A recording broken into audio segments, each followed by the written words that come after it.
سورۃ النور نازل شوه پس سورۃ حشر.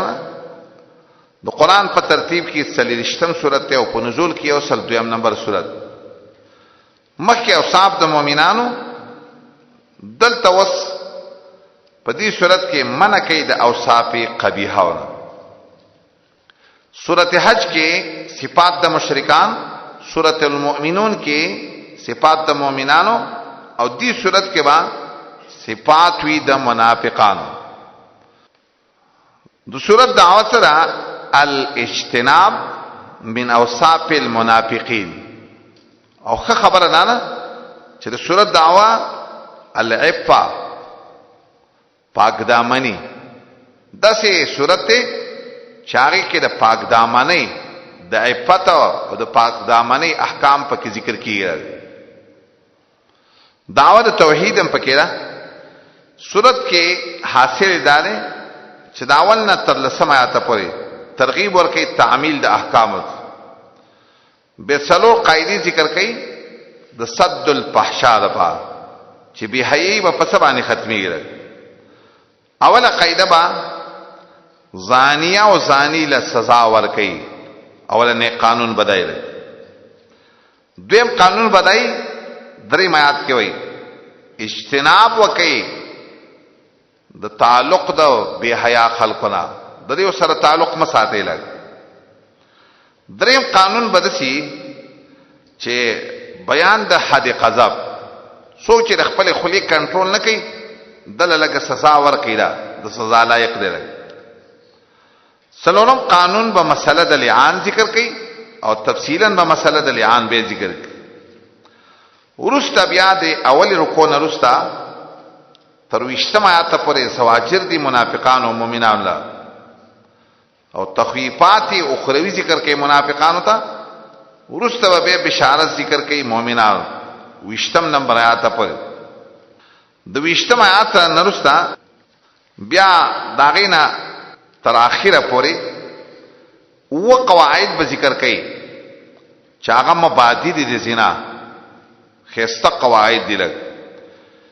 یو قاعده بدای 20 آیات کې به ذکر کوي د چا کور ته به اجازه مو ورځي. لګ دا ولنه قاعده ده. دویمه قاعده به ذکر کوي د 10 نمبر آیات کې د خپل نظر حفاظت وکي مؤمنانو. دریمه قاعده به ذکر کوي یو د 10 نمبر آیات کې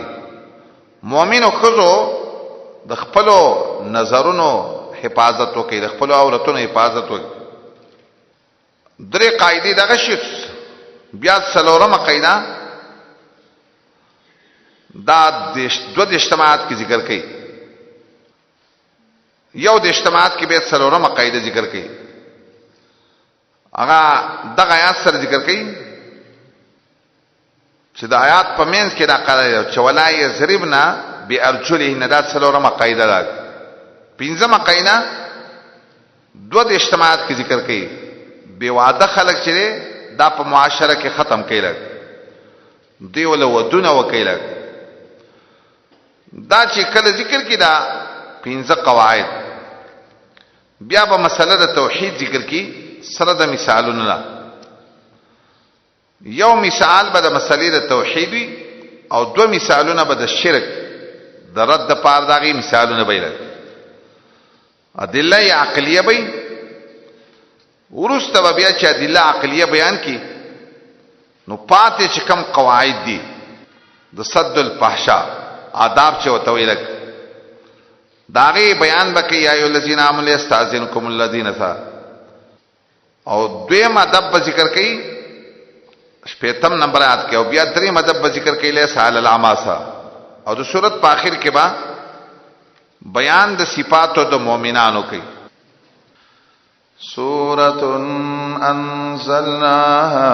وفرضناها وأنزلنا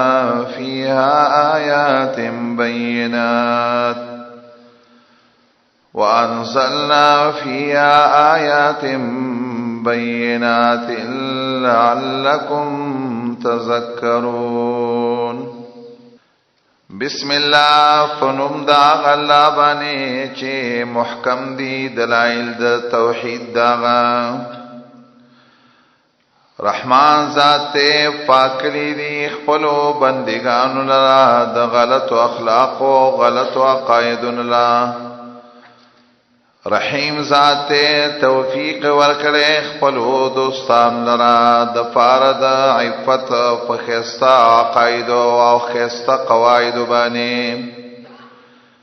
سورۃ دا یو ټوکړه د قران چت مضمون والا دسی ټوکړه د انزلنا چراله گلی منګه دی ټوکړي لرا وفرزناها ودسی ټوکړه د قران چې فرض کړی دی منګه احکام د دې سورت وانزلنا فيها ودسی ټوکړه د قران چې را لګلی من فدیکه آیات بینات آیاتنا واضحه دیر پارم نازل کړي دي چې تاسو را یاد کړئ احکام د دې سورت لرا یا عمل وکي احکام د دې سورت باندې سورتون دا ولنې ټوکړه د دې سورت او دا سورتون چې ترکیب کې خبر ده د مبتدا محذوفی ده من هذه سوره چې دا مبتدا شي او سورتونو له خبر شي نو دا معنوي سورت دای د وجه کمال د وجنا وګرځاو پشان ته د محسوس موجود په خارج باندې داغه د وجنه اشاره او توکړه فهذه سرا دی صورت کې بده سمانا کې هاذی دا کم چې چوته مرتبه والا صورت نو صورتن دا ډیر چوت صورت ته لګ دا چوت شان والا صورت او ځنی امامانو د نحوی ویلیو چې صورتن مبتدا ده پخپلا او ورسته خبر محذوف ده نکیره خو مبتدا نه واقع کی خو الفی والا وی کله چې توصیف وشي نو بیا ابتدایت صحیح ویل ولا يصح الابتداء بالنکره نصحی کیږي ابتدا په نکره سره مگر چې کله توصیف وشي لکه کایند زیدن مثال ذکر کړي لکه زید سره تمرد او کارد لکا نو دغه صورت کې بیا ابتدایت چې دا صحیح کیږي لګ دې دې کوم دقه وجد لګ د څه به وکي دا سورۃ المبتدا بکې او انزلناها بولا خبر کې او معنا به رسې کې سورۃ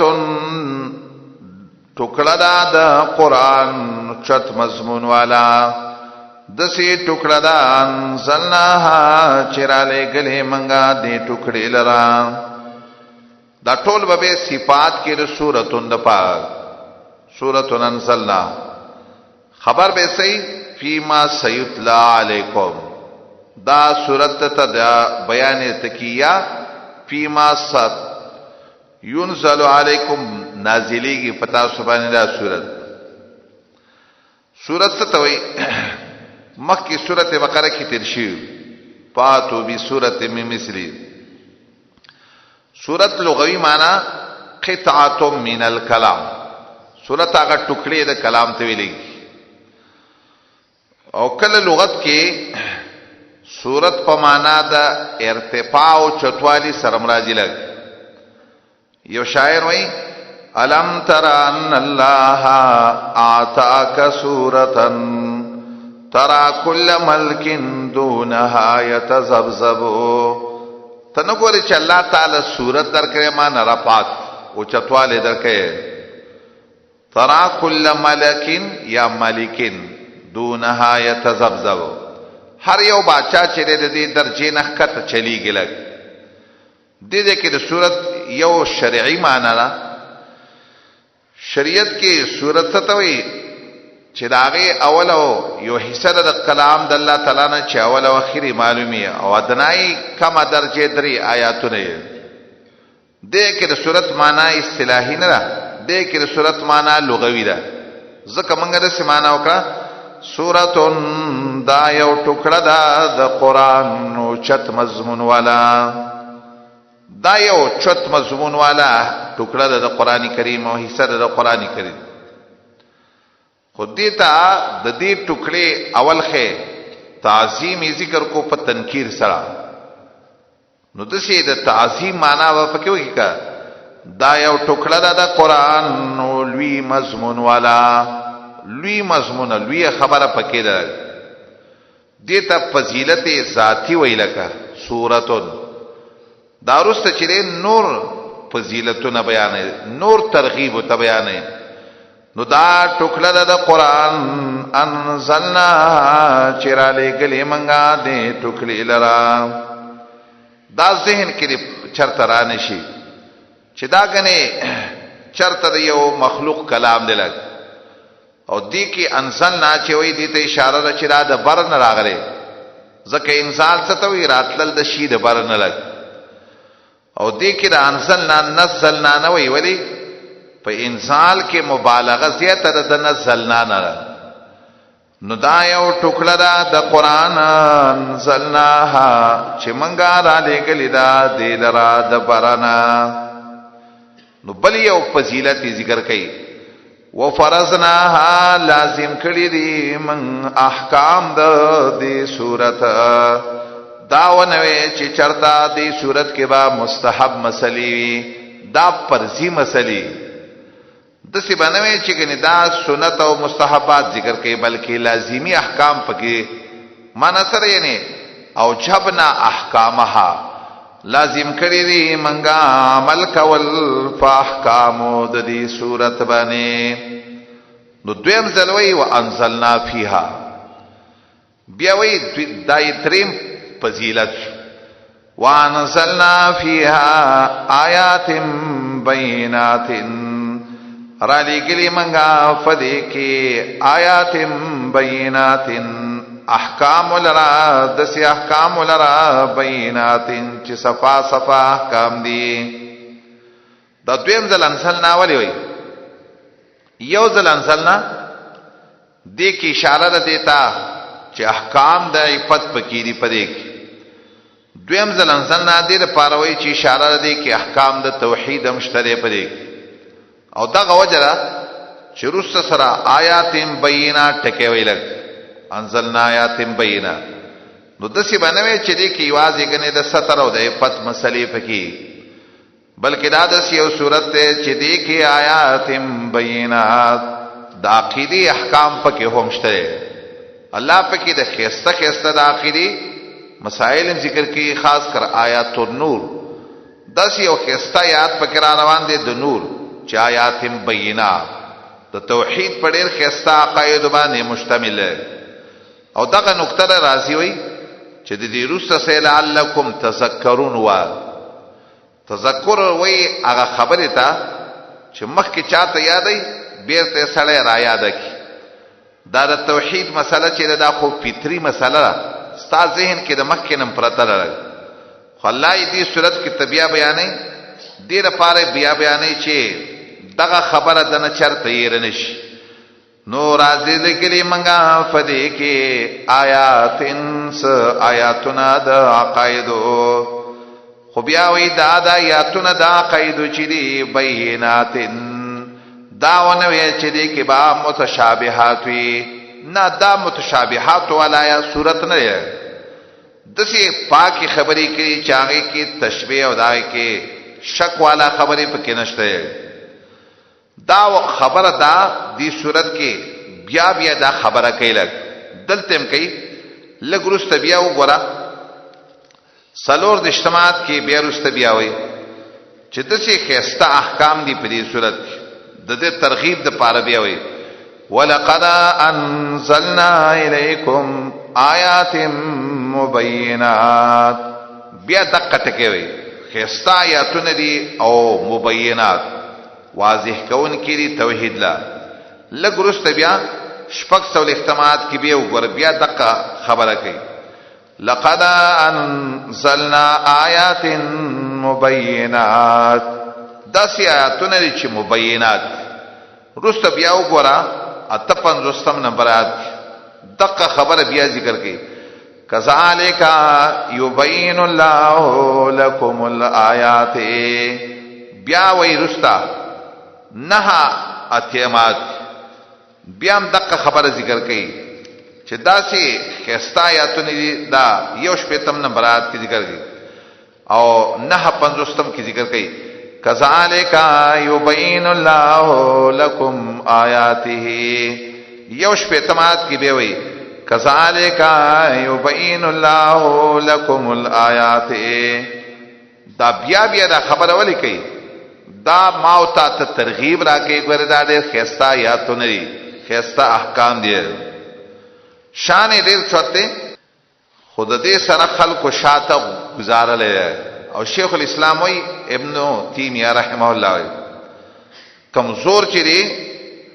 سورۃ یوسف کې وایستونه داغه په ځای زور دل توبه سره آلته دومره زور مکو آلته دومره تحقیق مکو تحقیق صورت تدار لکه او د عمل صورت تدار د دې صورت شان ډیر اوچته نو زکه بیا ترغیب په مختلفو عنواناتو باندې زکه عمر رضی الله تعالی کوپی والا تر سے جواب لیکلو علموا نساءکم سورۃ النور خپلو بیبیانو ته خزو ترې خزو تم سورۃ نور ذکر او عائشہ رضی الله عنها ویلو لا تنزلوهن الغرفا خپل خزه دویم چتمخه جوړلکه بالا خانو تر او دیوتا سورۃ النور خوي والغضل او دیوتا د سپنسو او د کپړو د ګندورو چالو ته ځکه لګ دا غي پدې کې خیر دی لګ ځنه رواتو کې رسم راغلي وعلموا رجالکم سورۃ المائده سړو ته سورۃ مائده وکوي وعلموا نساءکم سورۃ النور او یو روایت کې راځي سورۃ النساء والاحزاب درې سوراتونه قران کې د خزو سره ډېر مناسب دي لګ سورۃ النساء سورۃ النور سورۃ الاحزاب دته د خزو سوراتونه وای من داغي سره تعلق ډیر زیات لعلکم تذکرون دی رفانا چې نصیحت علی د دینا لعل معنا سره کې او یاد ترجی انسانانو تراجه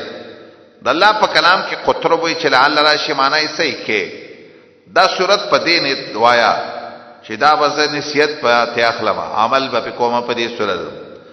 تذکرون اصل کې ته تذکرون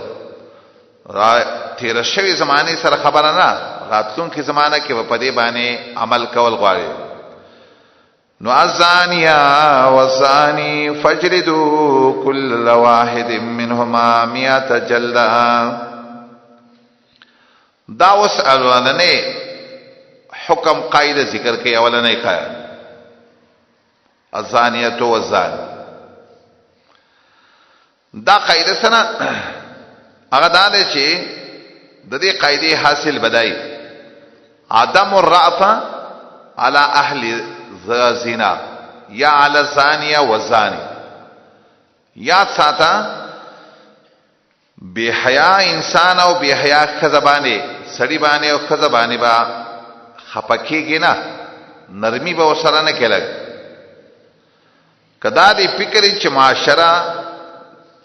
صفاشین او د بے حیا خلکو داغې د نرمۍ نه بزان او ساتي ډډه به ته وکي داغې نه داغې سره برحم معامله نه کې بلکې هغه سره به سختۍ معامله وکړي دی عاد کې الزانیه والزانی مبتدا ده او خبره فيما سيتلى عليكم نه ځکه چې انشاء چې دا خبر نه واقع کی نو ځکه وایي چې خبره محذوف دی لګ الزانیه والزانی بدکارا خزاو بدکارا سړې زنا لغت کې نفس بدکارې ته ویل اگر چې قرطبي وایي د مخکې نه چې د عربو په اصطلاح کې زنا څه ته ویلې کېده،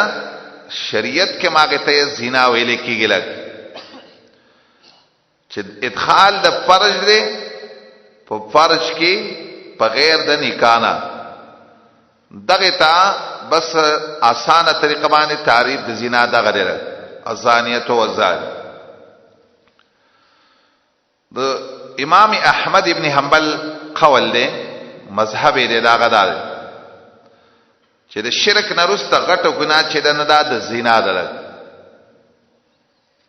د ټولو نه اوله غټه ګناه په دنیا کې کفر او شرک دی، او بیا پسې او دې باب کې صحیح حدیث دی په دې باب کې. عبد الله ابن مسعود رسول الله نه تاسو کوی یا رسول الله کما ګناه غټه ګناه ده؟ نبی صلی الله علیه وسلم ته ویل انت دعو لله ندن وهو خلقك. بیا کما غټه ګناه ده؟ بیا غټه ګناه زنا ده. او بیا په دې زناونو کې مقسامي داغه انسان چې هغه واده والای نه داغه زنا به ډیره خطرناک ده، او داغه انسان زنا چې واده نه کړي داغه به درجه داغه نه کته لګ. او بیا زنا د حلیلۃ الجار سره دا به ډیره خطرناک ګناه چې نبی صلی الله علیه وسلم دیته وي دا ډیره غټه ګناه ده لګ. او بیا داغه کې ځنې وخت کې ځنې زنا چې وي د محارم سره، بیا غدا هغه ټولو نه لوی مقام دی، لوی خطرناک ګناه ده. دو طریقو باندې دا ټکی ویل کی زنا او زناون، حمزه سره دوانو سویل کی د دوانو یو معنی ده. ګناونو کې دو ګناونه داسي وي چې رب العالمین په انسان باندې کې یو ظلم پرده راواچي، خو بیا یې په نه راځي لګ. یو ګناه د شراب او د سکلو د لکه دا چې شراب څوکسکی که یو ظلم په یا نشي والا شی څوک یو ظلمو کې الله په پرده راواچي، خو چې کله یو سړی همیشه د پرده ګناه کوي الله یې بیا پرده ته نه لري کېده. او دویم د بے حیايي او د زنا دا عمل دام چې څوک کوي نو بیا الله یو ظلم که پرده په چاره واچي، خو بیا یې په نه راځي لګ. ځکه یو شاعر د جاهلیت وی ابا مظهرن من یزنی یظهر زناؤه ومن یشرب الخرطوم یصبح مسکرا. دا یاد ساته چې څوک بے حیايي کوي، بے حیا انسان نه پټیږي لګ. او دام یاد ساته چې څوک شراب سکي سار کې وسترګي سری وی لګ، معنی هغه شرابي انسان دا ګنام نه پټیږي لګ.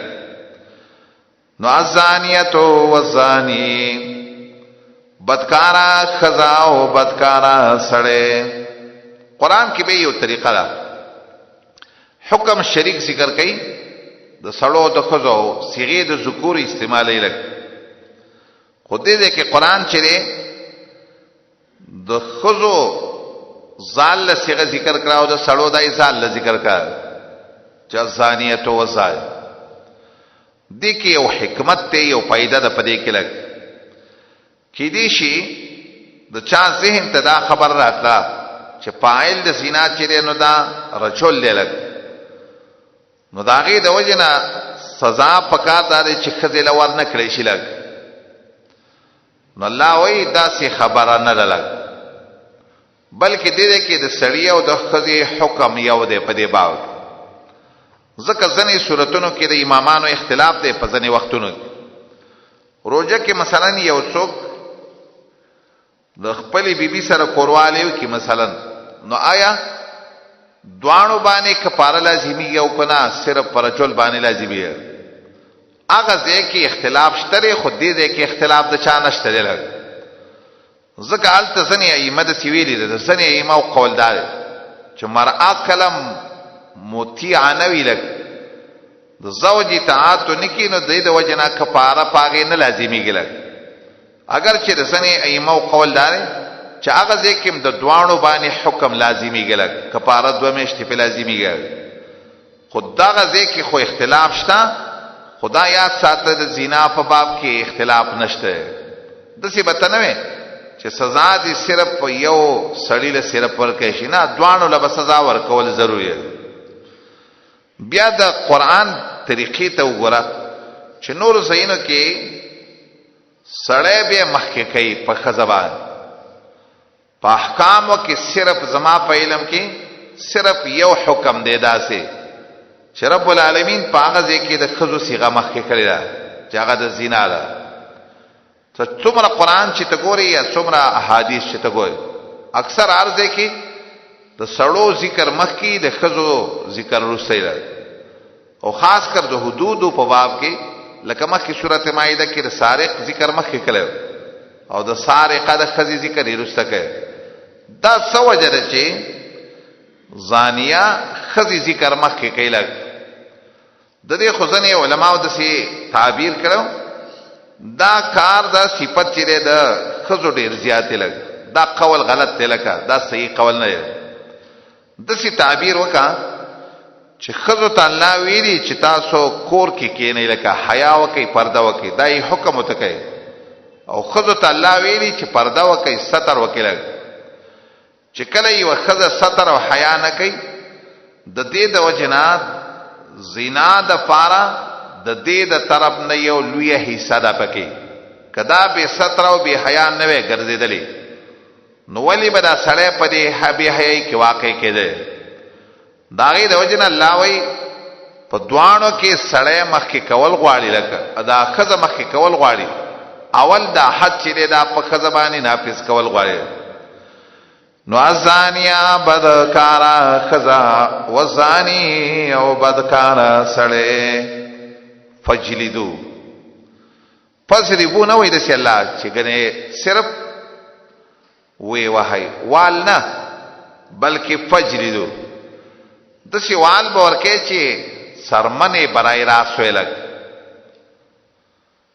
سرمن برای راس مقصد مې ده چې کپڑے بته ظاهرا زیتی کپڑے بته لری کې لګ، او دا سی وال به ورکه چې سرمنه ته د والو اثر رسیږي. لګ چا اهل علم وي د سړی په باره کې داغه بچره صرف اظهار فاتشی لکه یا سراویل لګ، او نور چې کمی زیتی کپڑے دی رابطی ویستلش، او د خزه په باره کې داغه نه به زیتی کپڑے ویستلش صرف داغه کمیس او داغه لوپټا او دارنګي. نو دا د دین علاوه چې کم کپڑے دی هغه به درې کړي شي د لپاره چې اثر جلد ته ورسیږي، لکه سرمنې درد مند شي. لګ په ټولو احکامو کې د ټولو نه صح حکم په حدودو کې د ټولو نه صح حد چې دا د زنا دی، او داغه وجه سره چې زنا د سی عمل چې دا یوازې شرعاً قبیح نه دی. لګ ځکه حدیث کې رسول راغلی محمد رسول الله د فرمایي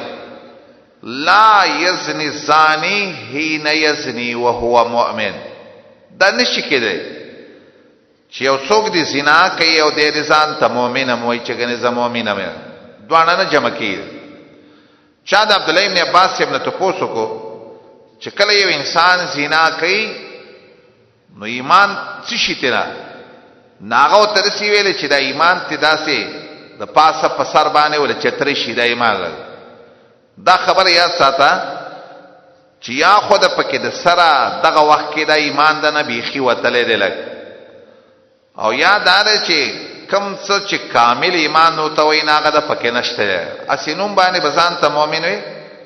ځنې ګناهونه داسي چې محمد رسول الله پاغینه نه پی دی ایمان کړی. نبی صلی الله علیه وسلم یو څوک چې شراب سکي غلا کوي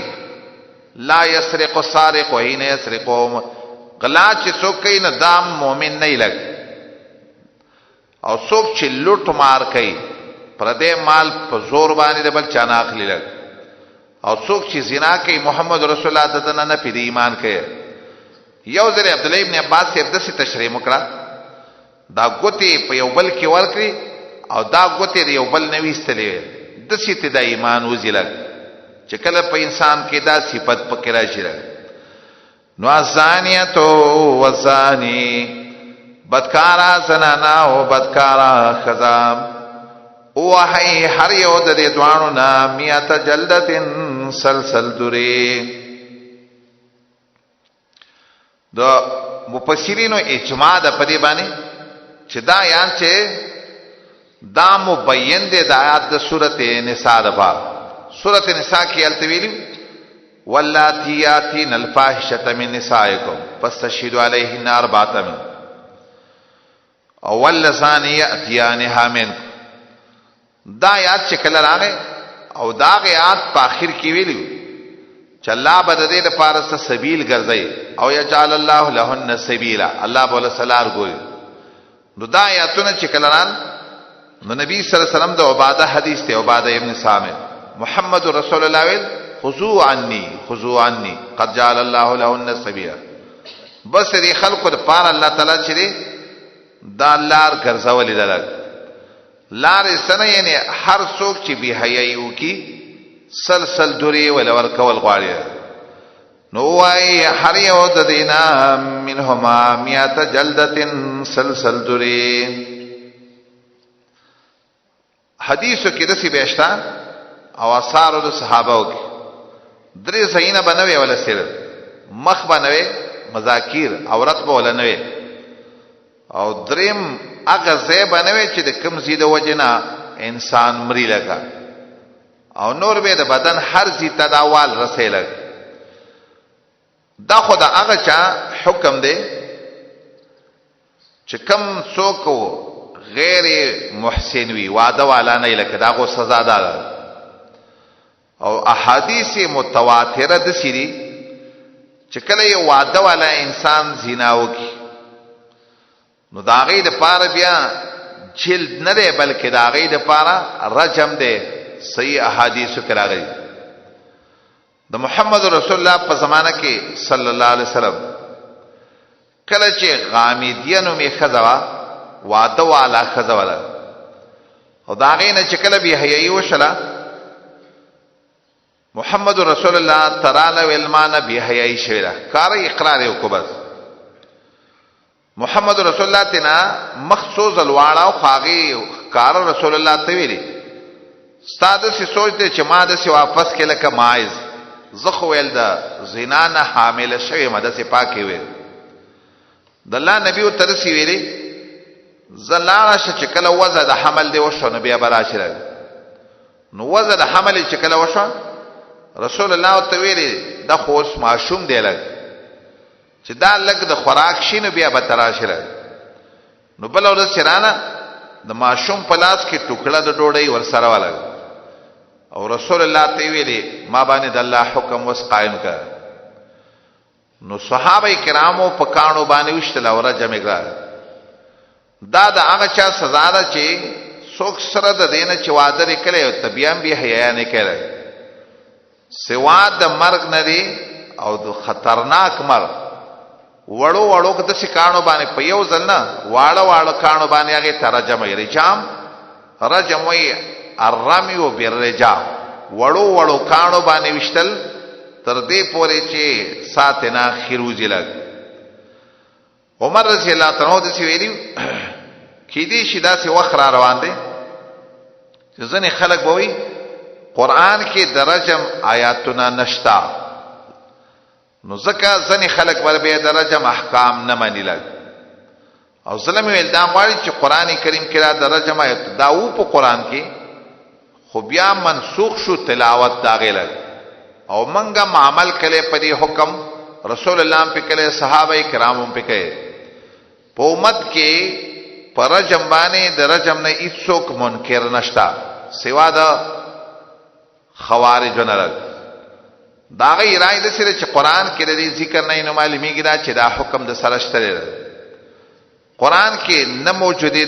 دلیل د دې خبر نه چې دا حکم نه لګ. احادیث قرطبی وی د باب کې متواتر احادیث او روح المانی وی سوال لسو صدای کې یو څوک منکر درجه نه نشته ټول مسلمانان په دې باندې متفق دي. دی آیات کې الله وی سلسل دوری به صرف ورکه خو حدیث به وسوي محمد رسول الله صلی الله علیه وسلم د سوي چې د دې سره سره او تقریب عامن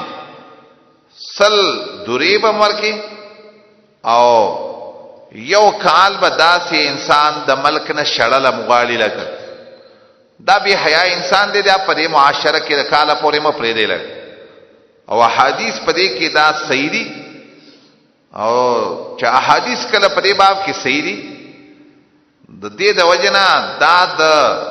زنا د حد یو جز دی لکه یوازې سل دوری نه دي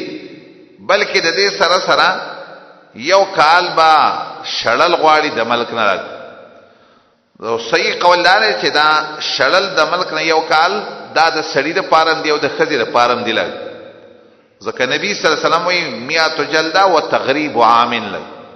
سلب دوری او د یو کال د پاره به د ملک نه شړلم غواړي او دا مذهب دی د امام شافعی مالک احمد دریوانو امامانو بلکې د جمهور علماو مذهب دی د امام ابو حنیفه رحمه الله مشهور مذهب دار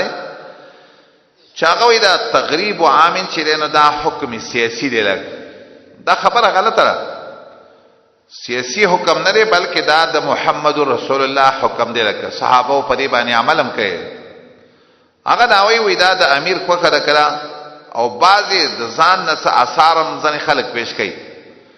چې علی رضی الله تعالی عنہ ویل چې کفا بالتغریب فتنه دا قول غلط دی دا د زنا د حد په باره کې نه کشي دا روایت ثابت نشي سره دینه د مرفوع حدیث مقابله کې د صحابي قول پیش کول نه پکار لګ نو صحیح دا چې سل دوری باور کول کی او که تغریب عامن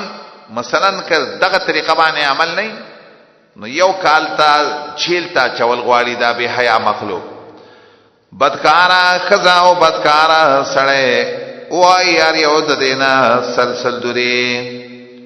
او حکم سخت ذکره یو خو په یو حکم کې هم د سلورو گواهانو ضرورت نشته دی یو حد کې د سلورو گواهانو ضرورت نه سوا د حد زنا نه لګ لکه سورته نساء کې ویلو فاستشهدوا اربعه منکم ناغه نه د معلومې د سلور گواهان سخت حکم دی دا حکم او دوی مده دا سلور بئی او سړی بئی د خزو گوایم په دی باب کې نه چلیږي او سلور بده سی وی چې هغه با آزاد وی بالغ بئی عاقل بئی عادل بئی صفات د شهود او پکې ټول پوره وی لګ ولا تاخذكم بهما رافه في دين الله ندین سی تاسو لرا اے مومنانو په دې دوانو باندې رافتن ترس د الله په حکم جاری کولو کې په دې باندې نرمی نه کې دا اصل کې مقصود د دې حکم دی د دې انسان مثال د سره لکه چا په یو جز باندې چې کینسر لګیدلې لاس باندې د کینسر لګیدل یا پکپا دا جز چې سو پورې پرې کړي نه کړ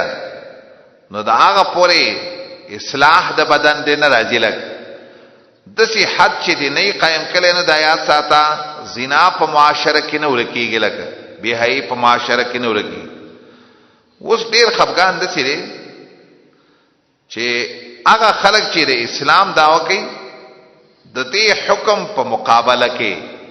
نور حدود جوړ کړی دي او دا ډیره خطرناک خبردار چا په نسبت د الله د قانون مقابله کې بل قانون جوړول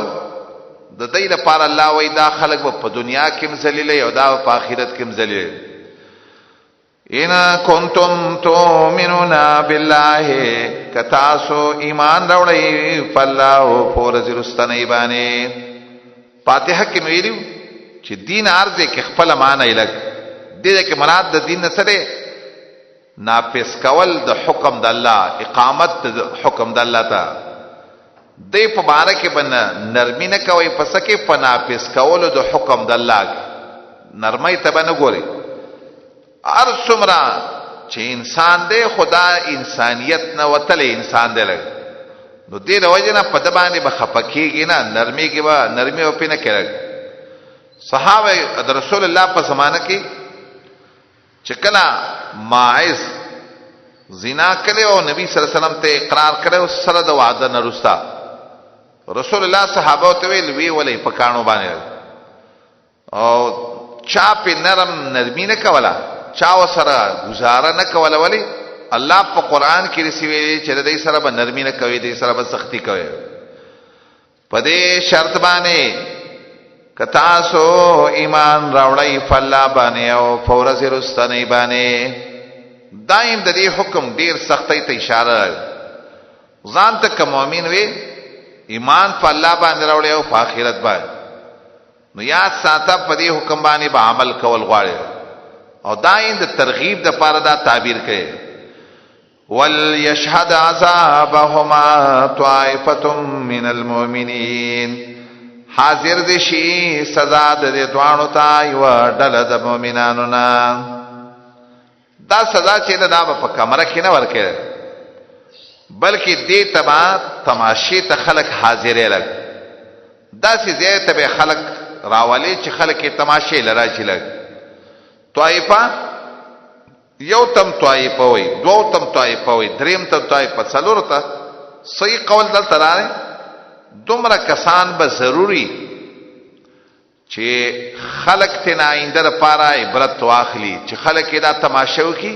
چې بیا لپاره د کار څوک نه کوي. وليشهد عذابهما طائفة من المؤمنین. بیا دا یو اهمه خبره ده، حد زنا د دې قائم کول به څوک کوي؟ دا د اسلامی حکومت کار دی. اسلامی حکومت چې نه هغه به حد زنا قائم کوي، لکه دا د اشخاص او افرادو کار نه دی. حدود نافذ کول دا د سړو د خاص د چا کار نه، دا به صرف حاکم وقت کوي دا کار. د دې لپاره الله تعالی دا ذمہواری د حاکمانو ګرځوي او د دې تپوس په قیامت پر ورځ باندې داغونه کیږي. د دې د وجنه نبی صلی الله علیه وسلم چاته د دې اجازه نه ورکړي. یو زنانه وا د رسول الله په زمانه کې چاغي بدا بهایي کوله، خواغه باندې به گواهان پورنه برابرې دل. رسول الله ویل کما په غیر د گواهانو نه څوک را جمع کول نه ما بدار جمع کړي. داغه مقصد دغه حدیث د سره چې د دې کار چې شرعي طریقه باندې به حد قائم کول غواړي او د دې د فارج شریعت څو اصول مقرر کړي دا غوټول لحاظ وکول غواړي. الزانی لا ينكح الا زانیا او مشرکا والزانیه لا ينكحها الا زان او مشرک. دا وس دویم قانون دی. لګ د دې قانون حاصل بدای اجتناب وکید زوانیونا، ځان وساتئ د تعلق د اهل الزنا، زنا والا خلکو سره تعلق مساده. چې کله د تپته ولګي چې دا انسان به حیا دی د سره تعلق مساده، د سره چرته نکاح ونه کی او دل چرته خپل خور لور چرته ورنه کی، دا د نکاح لایق سړی نه دی، دا د نکاح لایق زنانه نه ده. دی عاد کې د دې سبب د نزول څو د دې آیات الزانی لا ينكح الا زان. نبی صلی الله علیه وسلم په زمانه کې یو صحابي او ابو مرصد غنوی د چېونه دی به مکې ته تو مسلمانو او د مکې نه به مسلمانان پټ را تختول مدینه ته چې کم کمزوري خلک. یو شپه یو ځای کې ولاړل تیار کړل، د چا د تختول یا د چا د مکې ته د مدینه ته د بول د پاره ولاړل.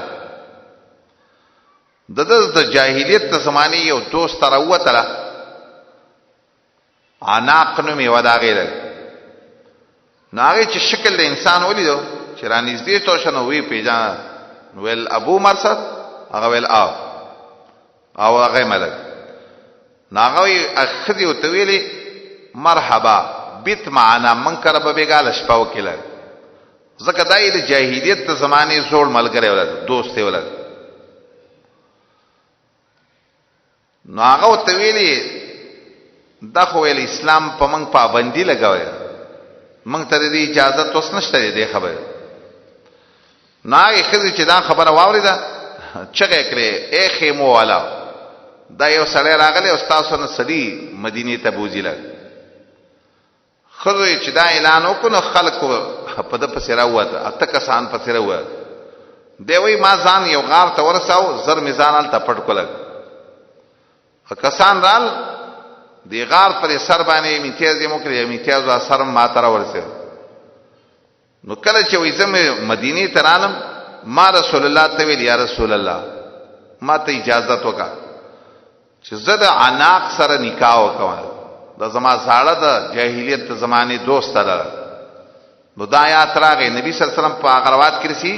لا تنکحها، چې نکاح سره ونه کې. ولی هغه به زنا به حیا کزدا او ته چې د مسلمان الک او ته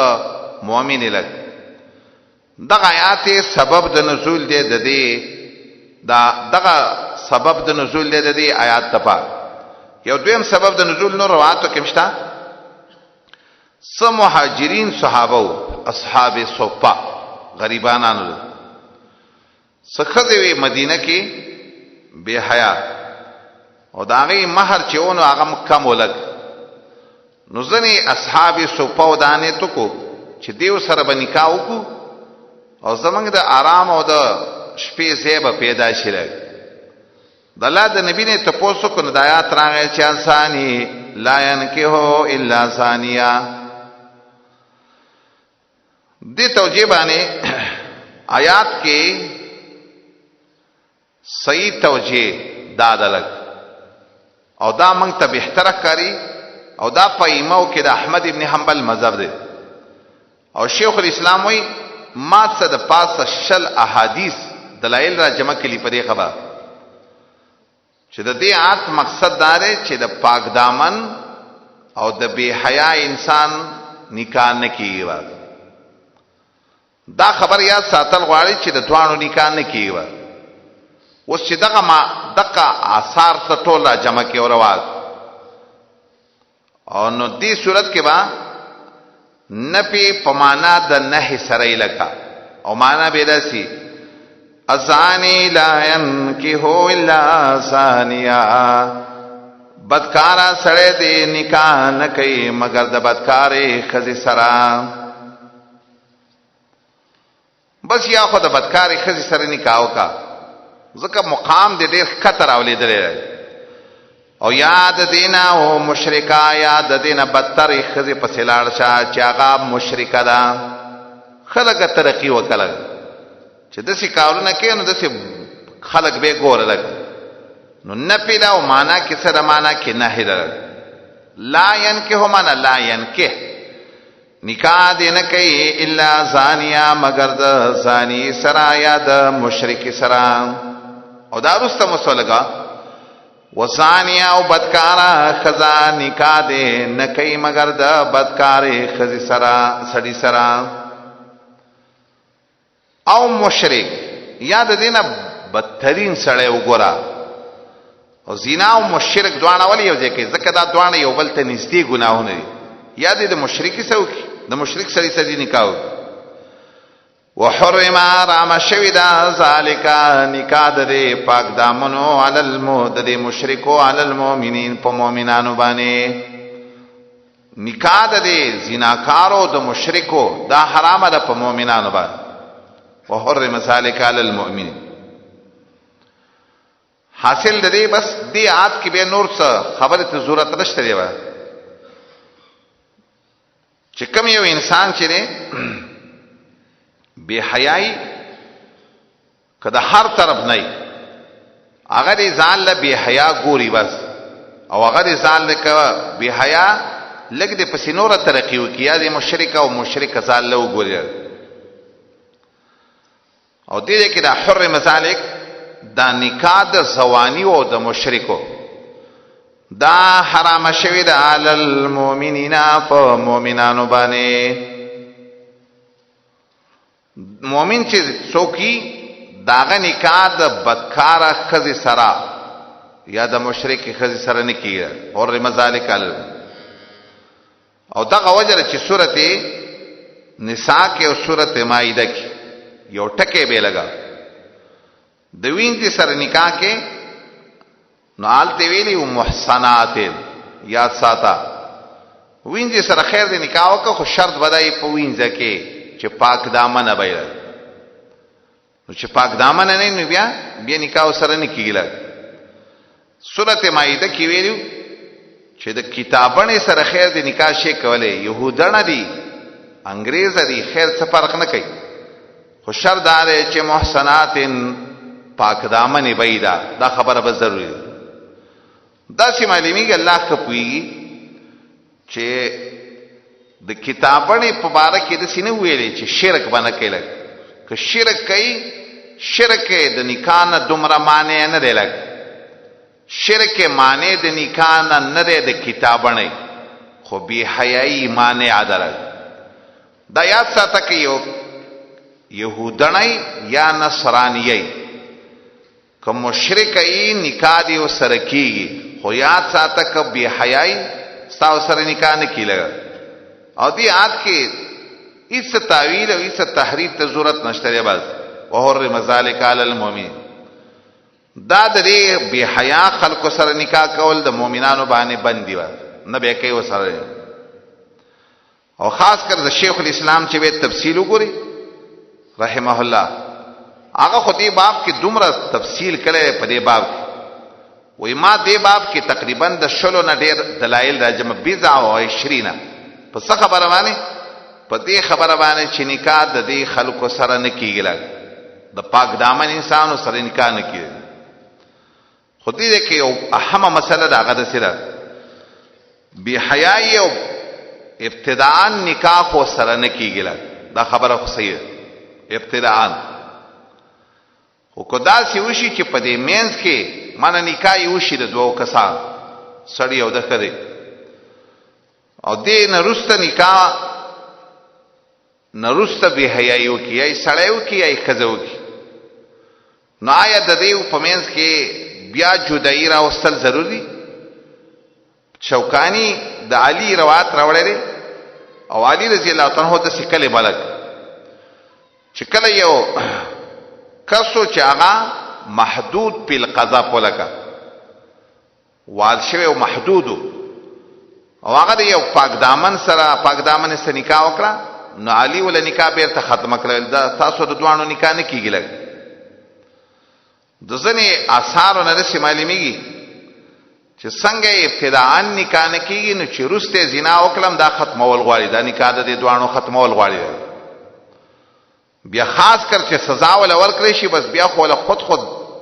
د دوانو په منځ کې جدائی راوستل پکاره. نو حاصل دا نه د امام احمد مذهب داغه قول داده چې زنا ابتداء نکیږي د زوانی سره، دا نکاح نکیږي ابتداء د زوانی سره. د عفیف انسان ابتداء نکاح نکیږي د زوانی سره. نو هغه انسان چې زنا دي شوی توبه وباسي مثلا، او بیا چیرې داغه توبه معلومه شي، نو بیا یې وسره نکاح کیږي، لکه یا ول حد ورکړي شي.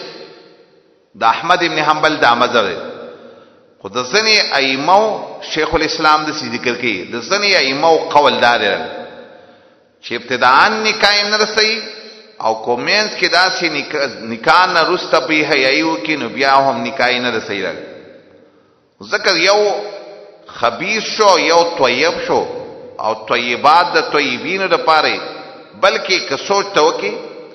داول نه چې بی حیايي کړي هغه دومره خبیث نه لکه چې رسته د نکاح نه دا بی حیايي وکړه. او د جمهور علما ورای دا د جمهور امام شافعی، امام مالک، امام ابو حنیفه چې هغه وایي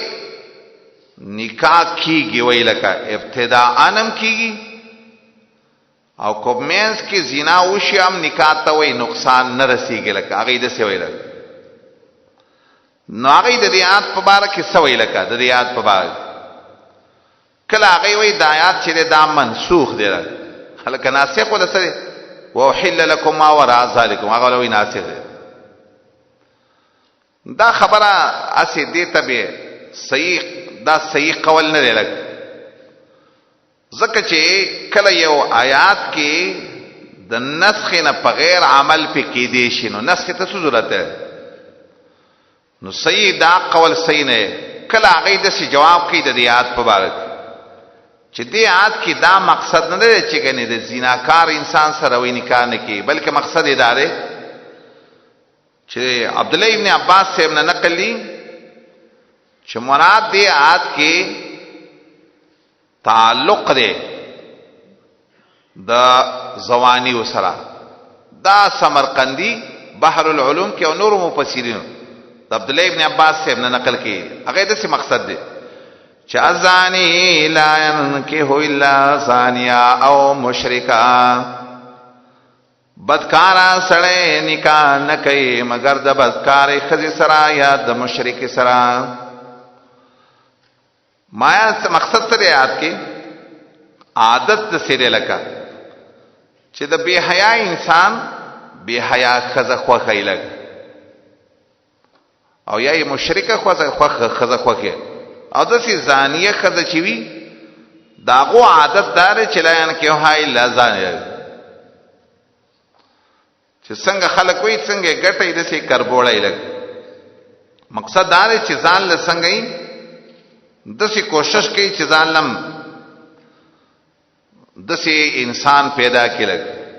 موږ به چې په خاص سرمیر کې به یو ټکی د سي ما کونت هم جنس با هم جنس پروا کبوتر با زبابا، جنس د جنس سره لګي لګ، کوتر د کوتر سره ولزي او باز د باز سره ولزي. چې ځان له بی حیايي سوچ دی چې ځان له سي بی حیا خزه پیدا کما، دا عادت ته دا تعلق د دې خلکو سره جوړول، دا د دې خلکو اوس دې توجیه باندې معنا بده سکے ازانی بدکارا سړی عادت دی چې نکاح نه کوي مگر د بدکارې ښځې سره یا د مشرک سره، چې ځان له څنګه یې دسي بلم دسي ګوري لګ. بدکارا ښځه لاین کې الا زانی د دې سره نکاح نه کوي مگر زانی یا مشرکا. وحرم ذالک معنا بدسي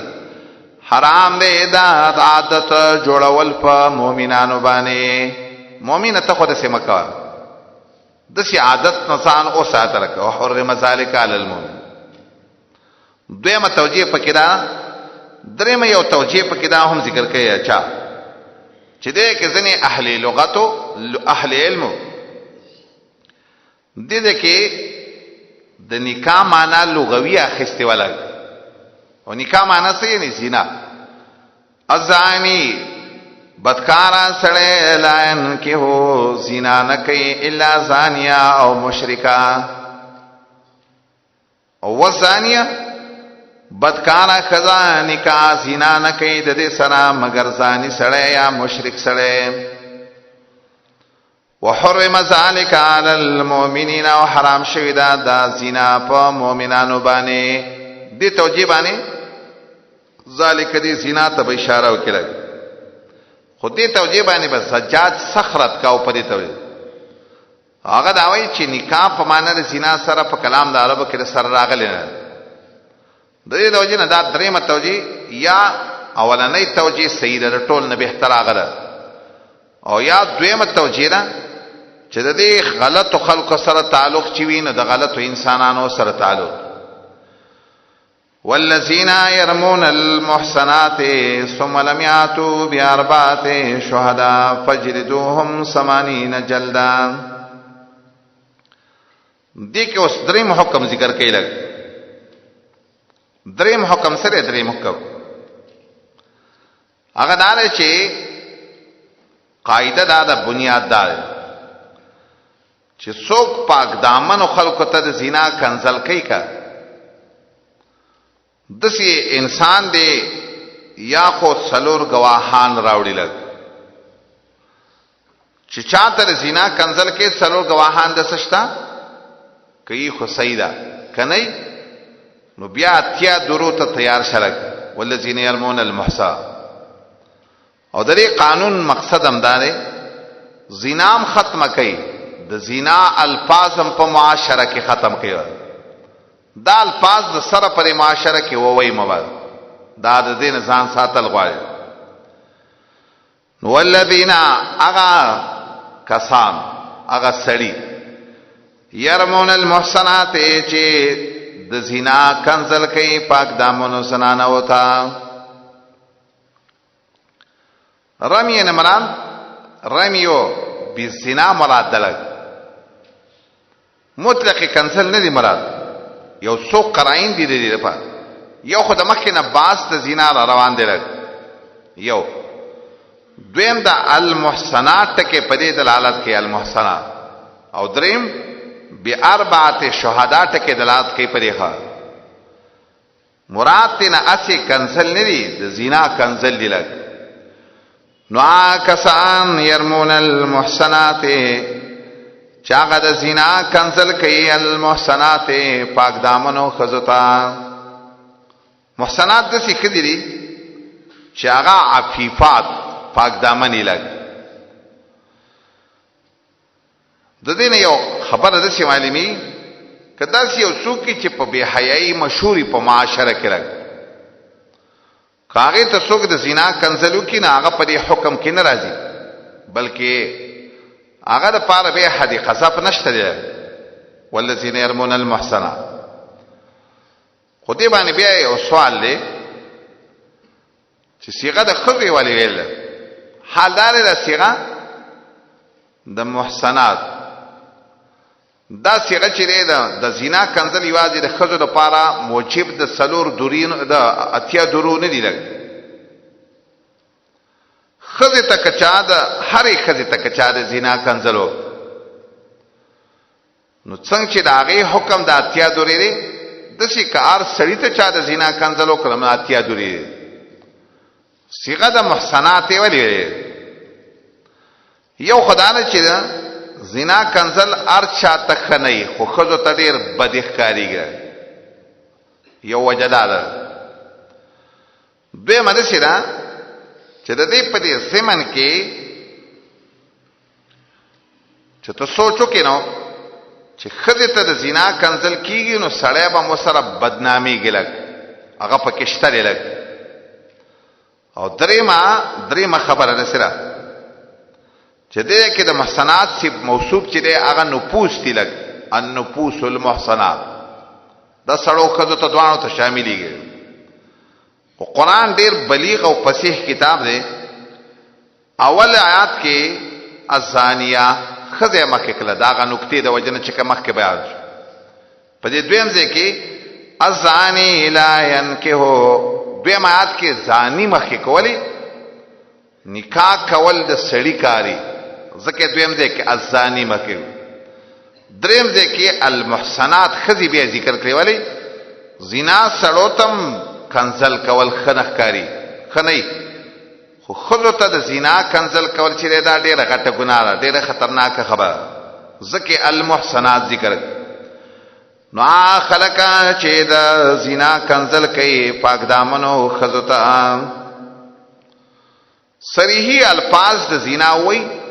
ام سیدا صریحی الفاظ صریح دې ته وای خدي ته وای چې زنایته تا بدکاری کړي زنا لري کوي یا ترسی وای چې اے زنا کاری د سی تعبیر ته کې دام صریحی الفاظ د قذف د کنزلو خارا الفاظ دی لګ. کته سی وای وتا چې ستاده بچي زمانه نه لري یا ستاده بچی ته ولا پردیس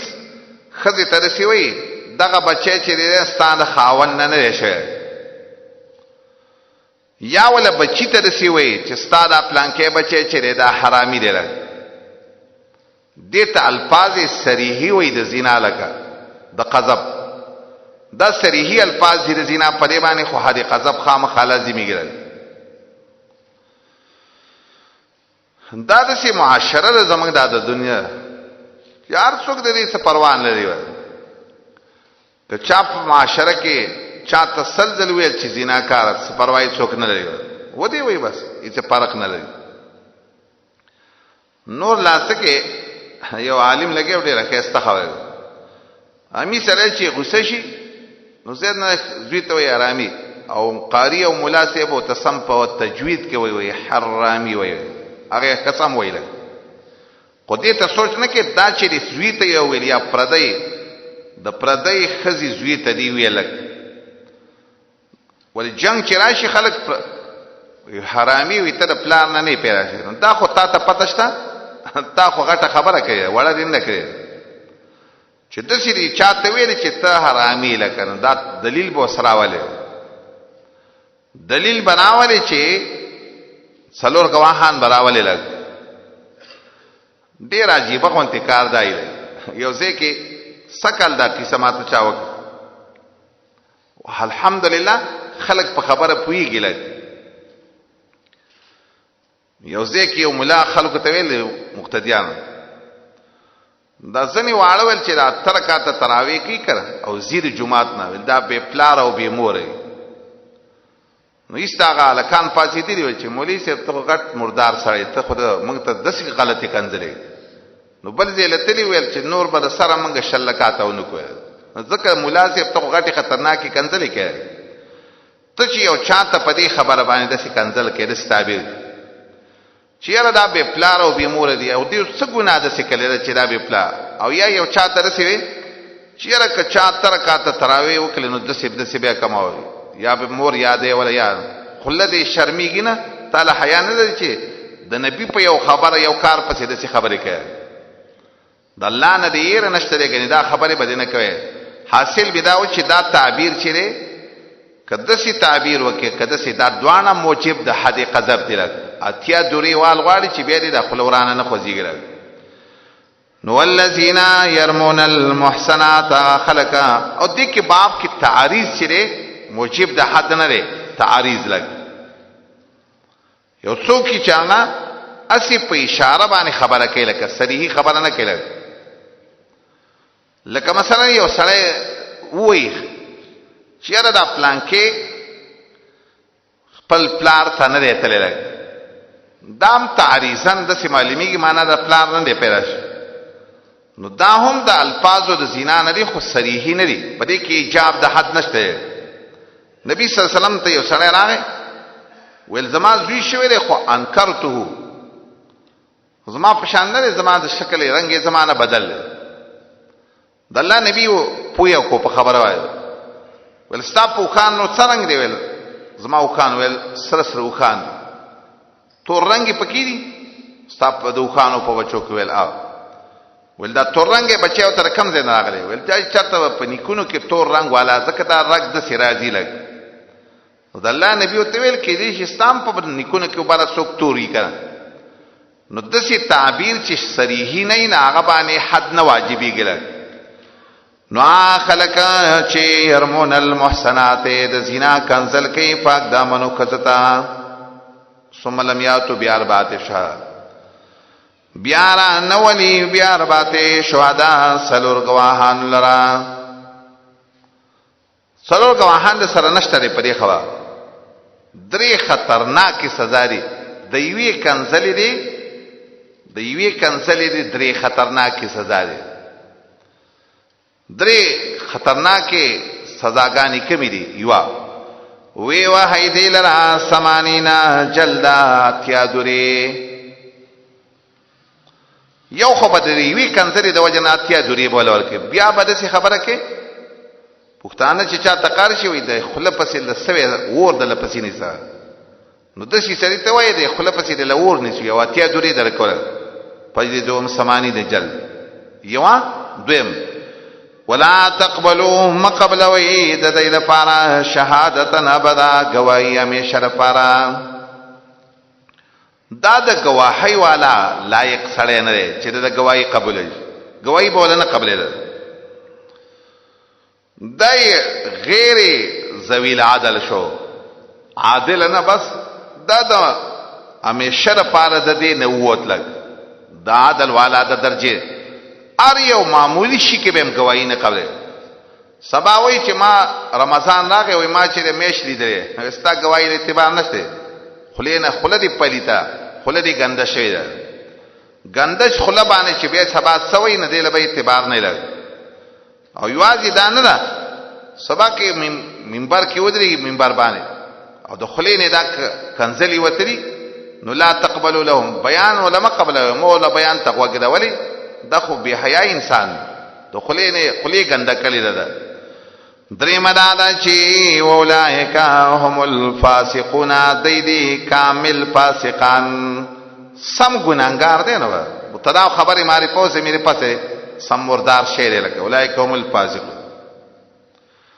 خو الا الذین مگر آسوکا چی توبے ہوئی صلاح پست دینا و صحیح کو عمل لرانو یقینا اللہ دے معافی کا ان کے و مہربانا دسی خلقو دا پارا توبہ ذکر کئی زنا کنزلی کری نو خیر دے چی توبہ و باسی عمل سم کی اللہ با تباپی ہوگی دا الا الذین استثناء دا چانا دا جمهور علماء دسی وی امام شافعی و مالک احمد اگوی دا استثناء دا دے شہادتن نهم دلگ دلا تقبلو شاہ او دا اولائک هم الفاسقون نهم استثناء دلگ اگوی دسی معنی کئی الا الذین مگر آخلک چتوبے وی سلانو پست دینا و سیو کامل نو بیاولا گوائیم قبلوی و بیاو تپاسقم مووی بیا خو سمه توبه چې ویستله بس خیر دی وسوله توبه گواهی قبل ولا او دا توجیه غوره توجیه ذکره صحابه کرام په دې خپېدل عمر بن الخطاب رضی الله تعالی په زمانه کې درې کسانو د زنا کنسل د زنا تهم درې کسان پوره شو خو څلورم سړي سم خبره نه کوله نافع نفع ابو بکر دیو اویل چې الزام ولګاو د زنا په مغیره ابن شعبه باندې د درې کسانو گواہی وکړه څلورم کس ویل یاره زه خو گواہی نشم کولای عمر رضی الله عنه د سکارو کو ویل د درې وانو کسانو تاسو کې که چا توبه ویسته زب ولا اندر پاره به گواہی قبلو ما نو نافع او نفع ویل چې موږ توبه وباسو بیا به موږ د دسي تهمت په چا نه لګولګ نو عمر به د دوانو کسانو گواہی قبل ولا او هر چې ابو بکر او هغه ول ز توبه نه وباسم دی زه په دغه خبره کله کولاړم نو زکه با عمر د ابو بکر چې د گواہی نه قبل ولا ولی ویل زکه د تهمت لګولې دا زنا په مغیره ابن شعبه وا د عمر رائے د سیوا چې دا الا الذين استثناء لا تقبلوا او اولئک هم الفاسقون دوانو نه بعض خلک اکثر وي منګ وي عمر شل لکات تراوی کی دا خبر ډیره زوته وي عمر خدا مسلم کا تی ولی خلاف کې امام ابو حنیفه رحم الله وی چې دا استثناء صرف د اولئک هم الفاسقون هغه وی اولئک هم الفاسقون فاسقان به تنوي چې کله توبه وی سلام من بعد ذلک واصل ناغه دا تفسیر دی خو د صحابه د تفسیر سره موافق دی صحابه په تفسیر کې پیږي لګ تفهیم کې اغم د عمر رضی الله تعالی قول ترجیح ورکیا خو غا صحیح نه دا خبر ځان له وجه سی ویل چې موږ ته بس پته لګی چې د اصلاح د خپل عمل کړي او کنه نو دا پته خو لګی ښکارا کړ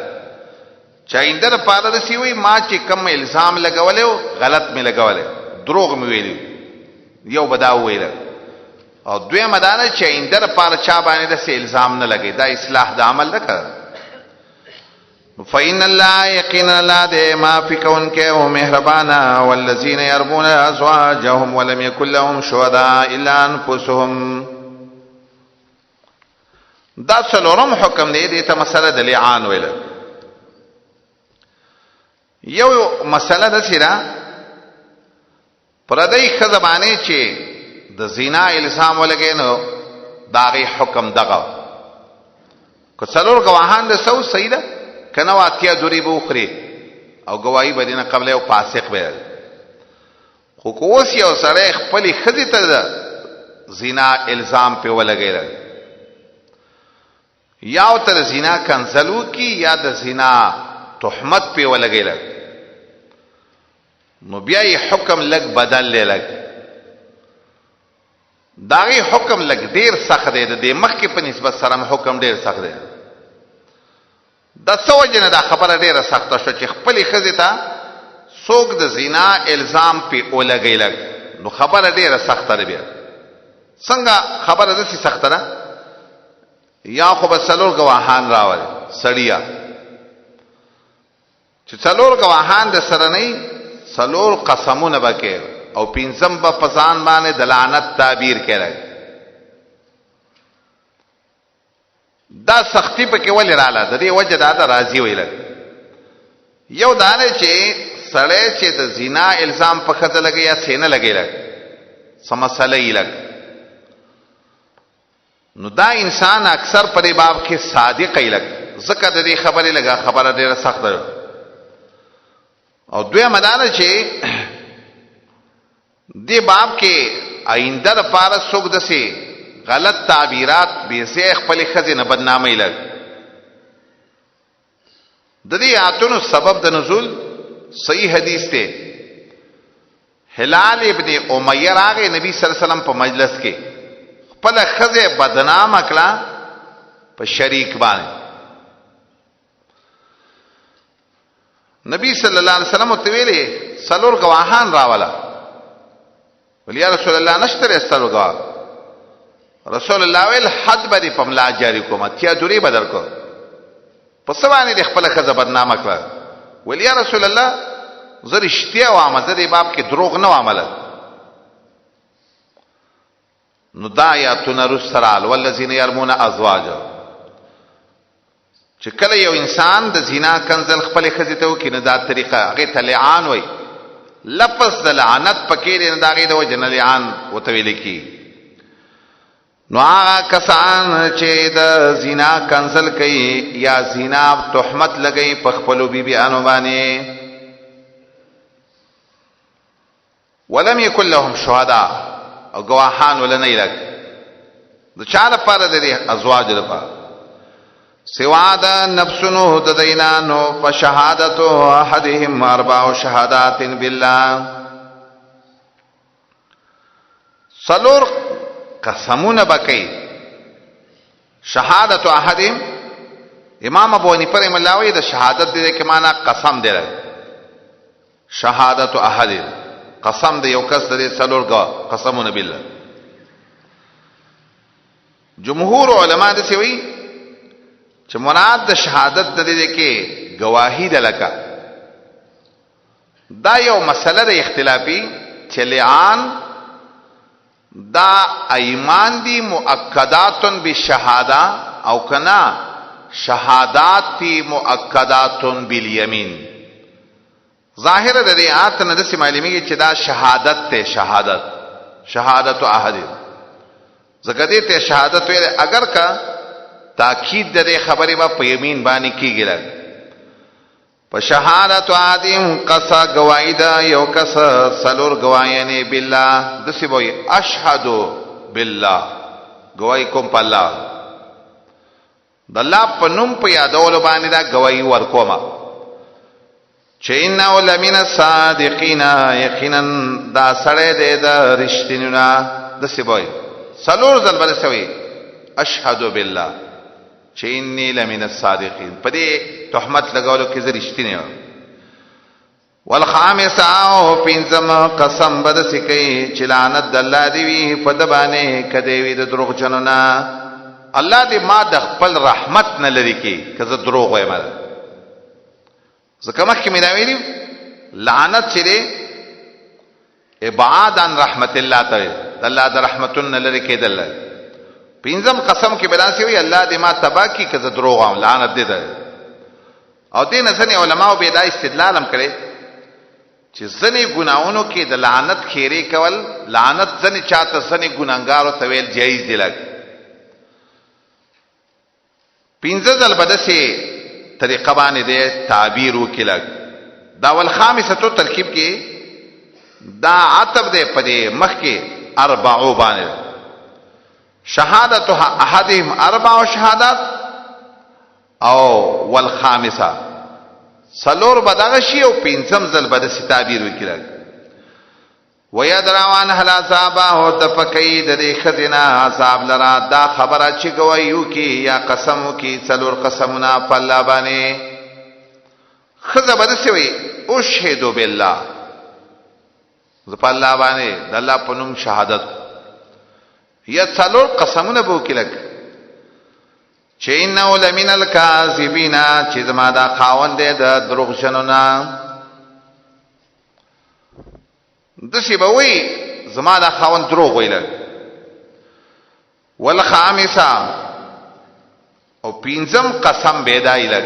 یا پینځمه گواہی بيدای دا والخامسه ترکیب کې عطف دی په اربع شهادات و هغه منسوب دا غي د وجنه دا هم منسوب شلګ والخامسه ان غضب الله علامه بدلته یو نقطه ویله دسی به ویل چې دا الخامسه دا منسوب ولې او مخکې ځکه الخامسه دا مرفوع ولې نقطه به ولده سی ویل چې د خزو کلام کې تیزی وی نو ځکه دا مستقل کلام را نوړو په مخ کې عاطف کړل او د مخ کې سي یو ځای او د سلی په کلام کې د موالی نو ځکه داغه کلام مبتدا مرفوع ذکر کو والخامسه ان لعنت الله خدا نقطه نه سي کی زما په علم کې داغه وجه سره مخ کې چې الخامسه تو مرفوع ویلې نو داغه معطوف له مرفوع ده او دې کې چې الخامسه منصوب ده نو د دې معطوف له منصوب ده دا د وجه د متابعت د معطوف له ده وجه دوانو کې خبر یو شانته ده ظاهره ده او دې بل نقطه کې فرق کې دي شي لکه هغه دا خزه چې پینځم قسم کوي یا پینځم شهادت د غضب کلمه به استعمال ځکه خزه د لعنت ته کلمې نه یریږي او سره چې پینځم شهادت یا یمین کوي نه هغه به د لعنت کلمه استعمال دا فرق قران ځکه کله چې سره د لعنت کلمه په معاشره کې ډیر نه استعمالي لګ نو والخامسه پینځم گواہی یا پینځم شهادت ویدای چې غضب د الله دی علیها په دې خزبانه کوي دا خاوند من الصادقین د رښتینو نه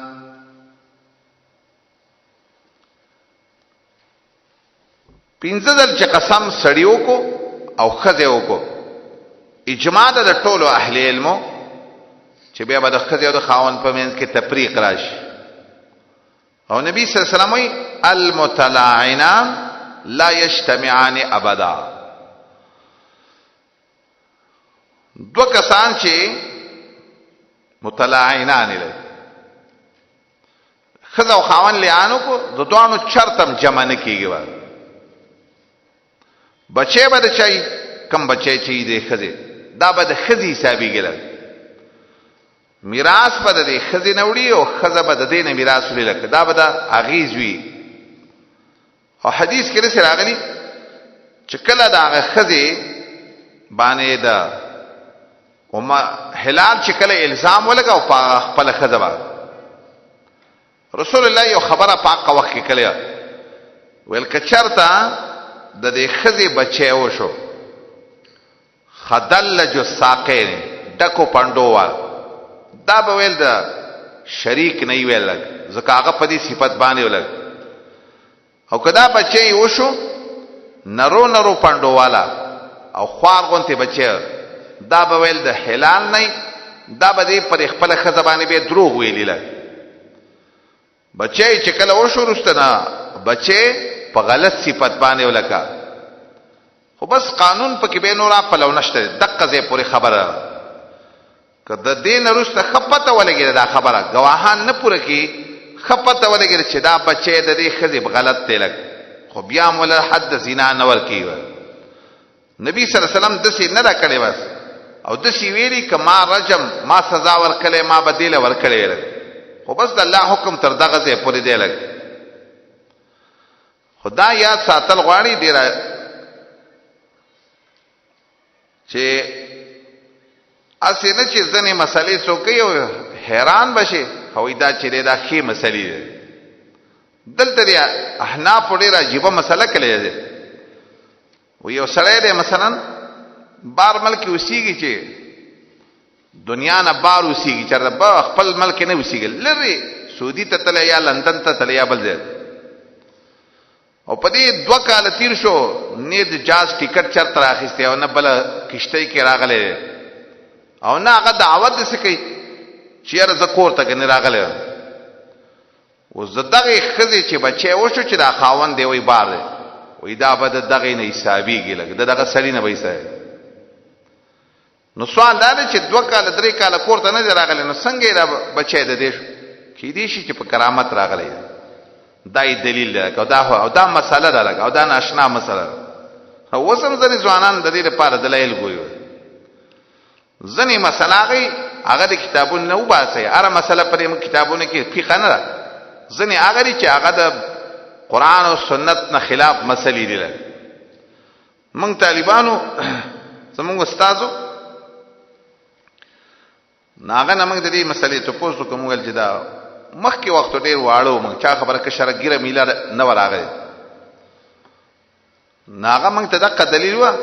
یو خبره وکړه چې یو عالم لیکلی عالم نوم ویل را تخنخ کوي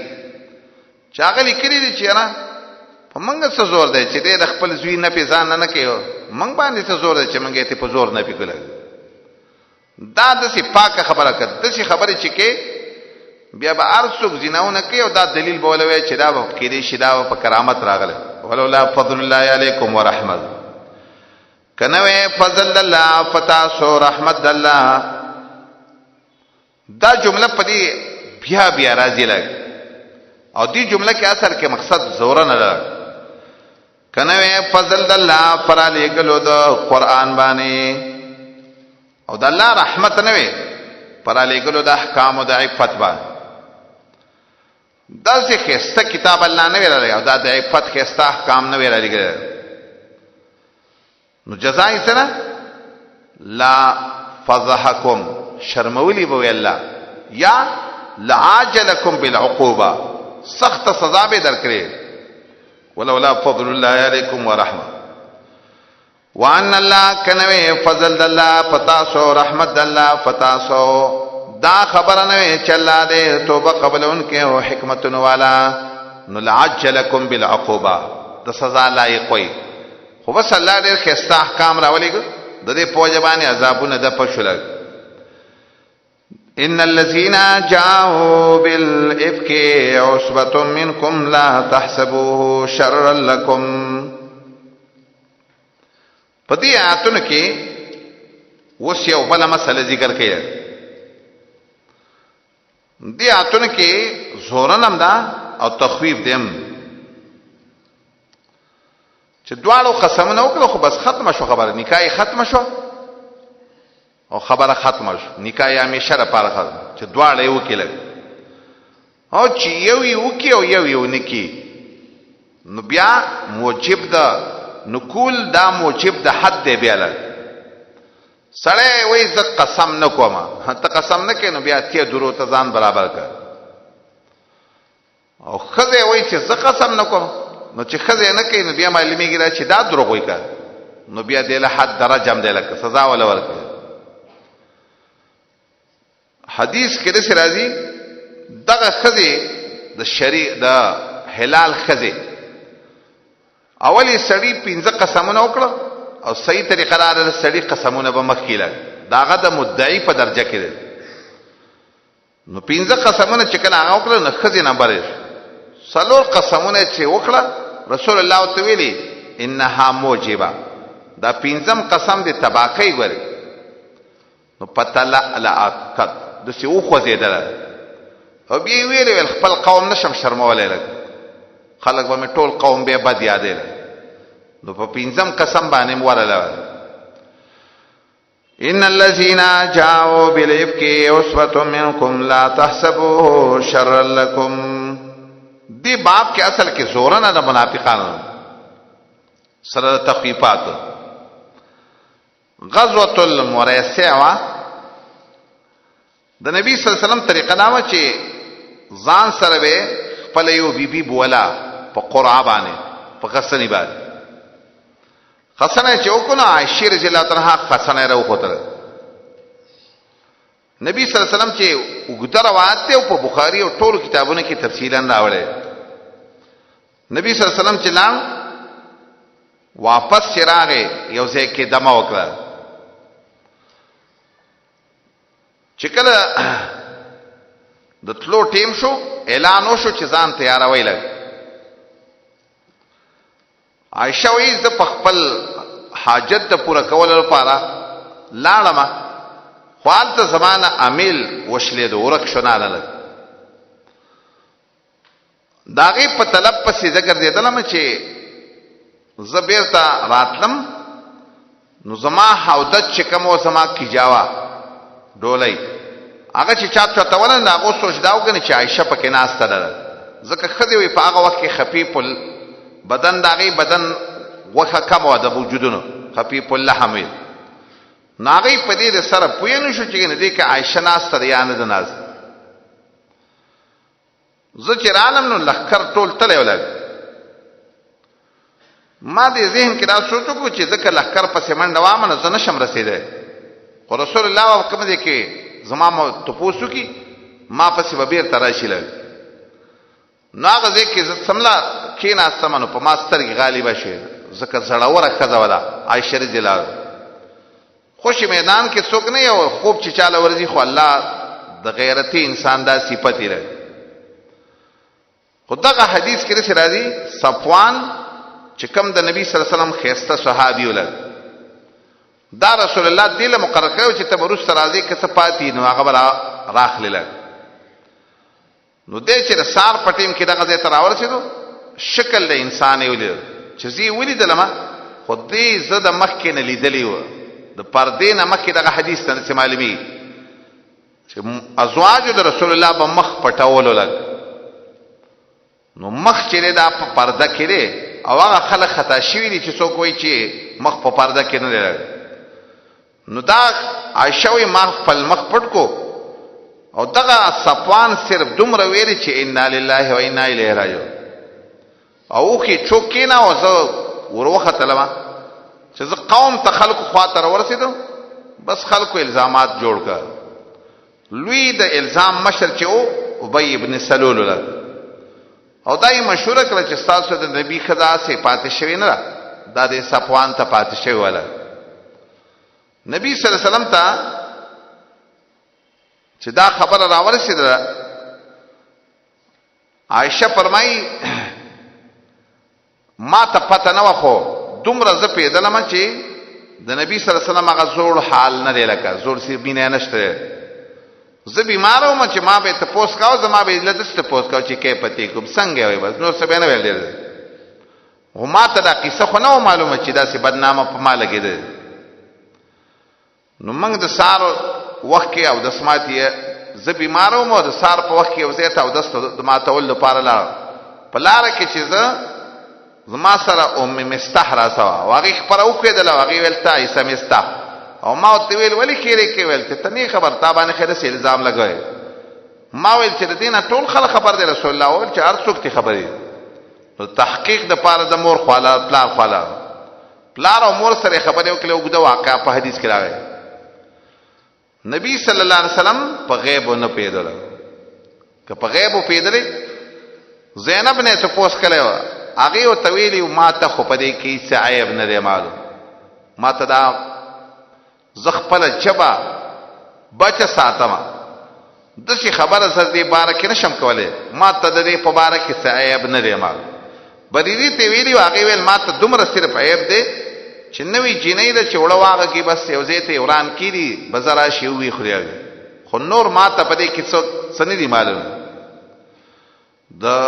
زینب خور چې ونه د هغې د غلطي شوې وه حملې نه، هغې دا خبره ډېره خوره کړې وه، دې له ډېر ترغیب او خلکو ته مشوره کړې وه.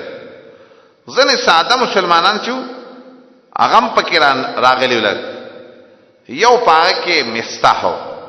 او ځینې اهل علم ویلي چې یو پکې حسان هم و، حسان ابن ثابت.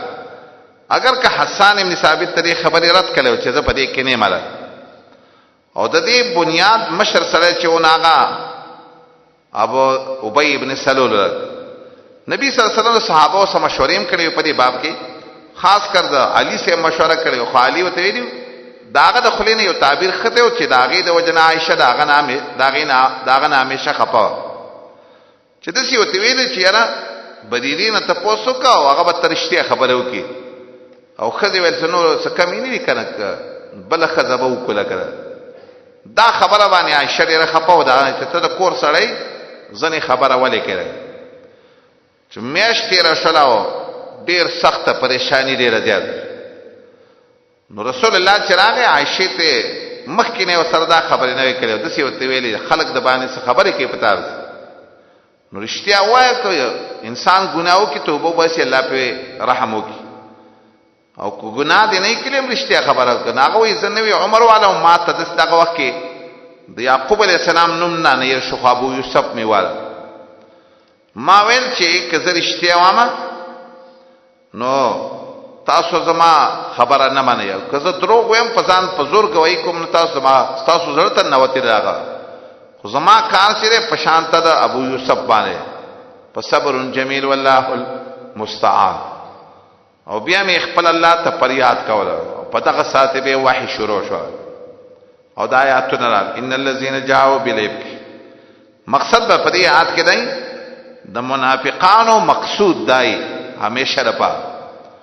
پاک دامن خلق باندې یو الزام لګي با دا الزام څه په یو جامه کې نه چې ګند زنا الزام منافقان همیشه لپاره د شکار کوي چې هغه د یو الزام لګي په مؤمن باندې چې مؤمن هغه نه خبر نه لګ دا د منافقانو همیشه لپاره کوي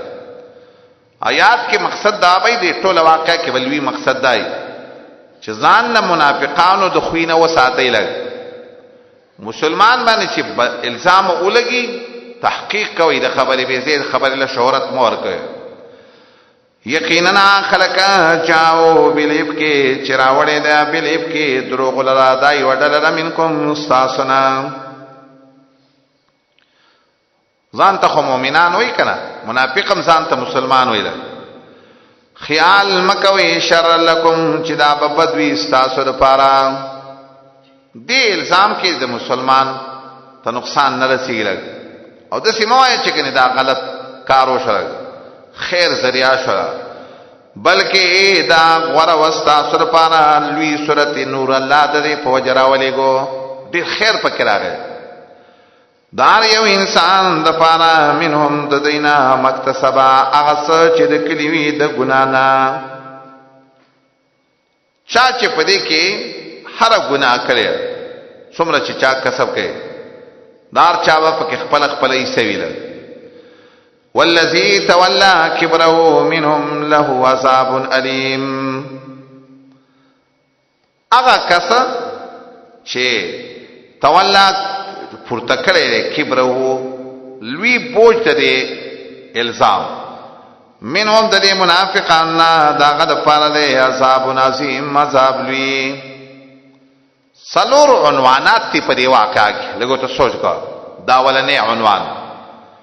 دا الزام چې څوک مشر دی دا یاد ساته در پاره به عذاب عظیم ویل د الله نه معاف کړي دا مشر څوک تولا کبرو زره چاویلی چې دا تولا کبرو چې دا ابی ابن سلول دی او دا بهتره قول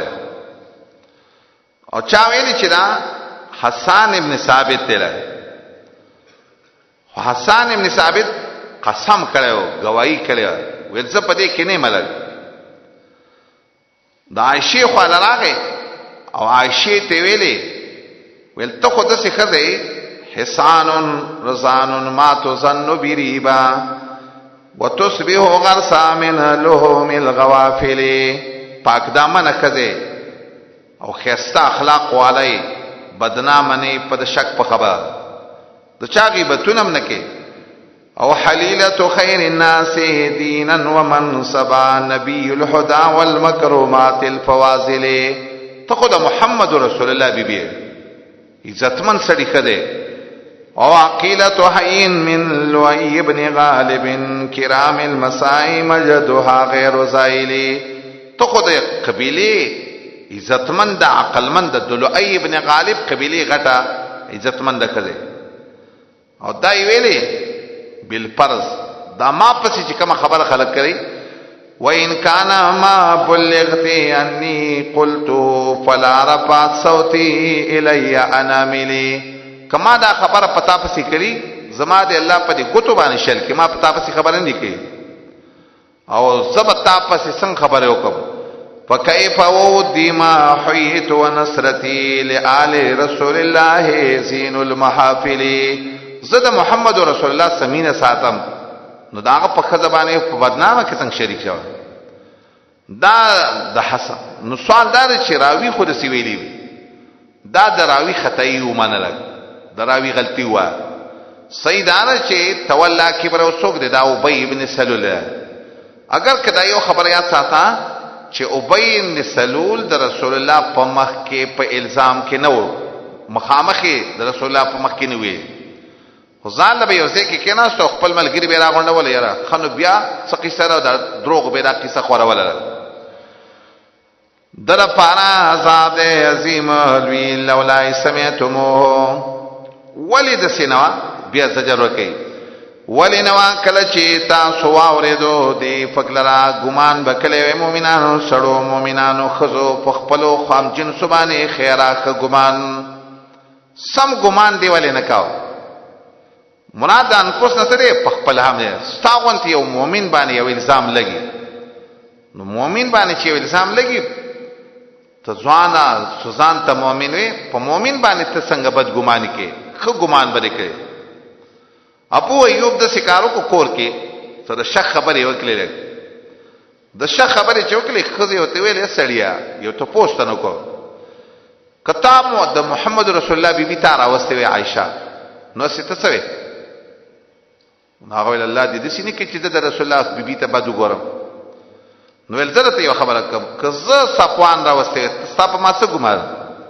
ول زما پته ول نو خلار شه دې بدګمانه نه خم مؤمن داسي وز د ټول ناول ځان ته وګورکه چې تا باندې څوک الزام لګی خپل ځان دا خبره نشي برداشت کوي بل مسلمان په باره کې ولی برداشت کوي بیان پسیم خیر ځنې خلکو دا ویلي چې صفوان چې د سړی نه د سړیتوب صفات پکې نه دا خبره هم غلطه خسړی وکړه الله ولا خسړیتوب پورا ورکړي حدیث کې رسې راغلي خزیرانه ویل یا رسول الله زما په دې سری یو څو رپورټونه دي یو رپورټ می پیدانه ما چې د روجو ته نه پریدي زه روجي نه سم دا وې مینس دوی مدار چې زه په مانځو ودرېږم دا بس په ما باندې موز ماته له او دریم پکې دا کار دی چې سار نور راخته چې ډیره پاسیږي رسول الله تعالی صفوانا د سړی خزه د رښتې وي او ول دا رښتې موږ ځوانان خلک یو دا ول روجي مې نشي زمانه اجازه نه غواړي روجي نه نو رسول الله ول خزه باندې د پاره د سړي د اجازه نه بغیر روزه نه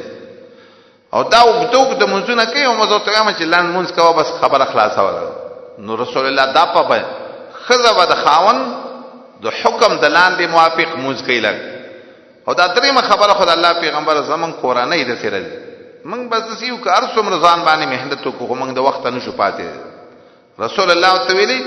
چې کله رئیس شنه به مونږ کوله کا نو خو سړی توپ پکېو خدای نبی صلی الله علیه وسلم د کور حیا ساتلې ورغ به حیا نو عزتمن سره ویلی به وی چې دا دی کن مبین دروغ کارا لولا چا علیه بیاربات شهدا ولن راول پدی پک باندې سلور گواهان دغه خبره چې څوکي سلور گواهان را جاولی بیاربات فایز لم یاتو بشهداء چکلا گواهان را نوډینو را نولی گواهان دا خلق د الله په نسبانه دروغجن چې کله یو څو خبره کوي تا باندې څوک الزام ولګي دی باندې مخه پکې تا باندې یو څوک الزام ولګي ودی لګي په وای راځه مخامخ شکنه او زمنګ د معاشره چې دی کله بد باندې څوک یو الزام لګي کله یو د چا د الزاماتونه یری ګم شیخ الاسلام ډیره خسته خبره کوي فالبحث عندكم رخيص صاره حسوا بلا كيل ولا ميزان د بدنام لګول خود اهل بدعو د منافقانو په نسبت ریټ ډیر ارزان دی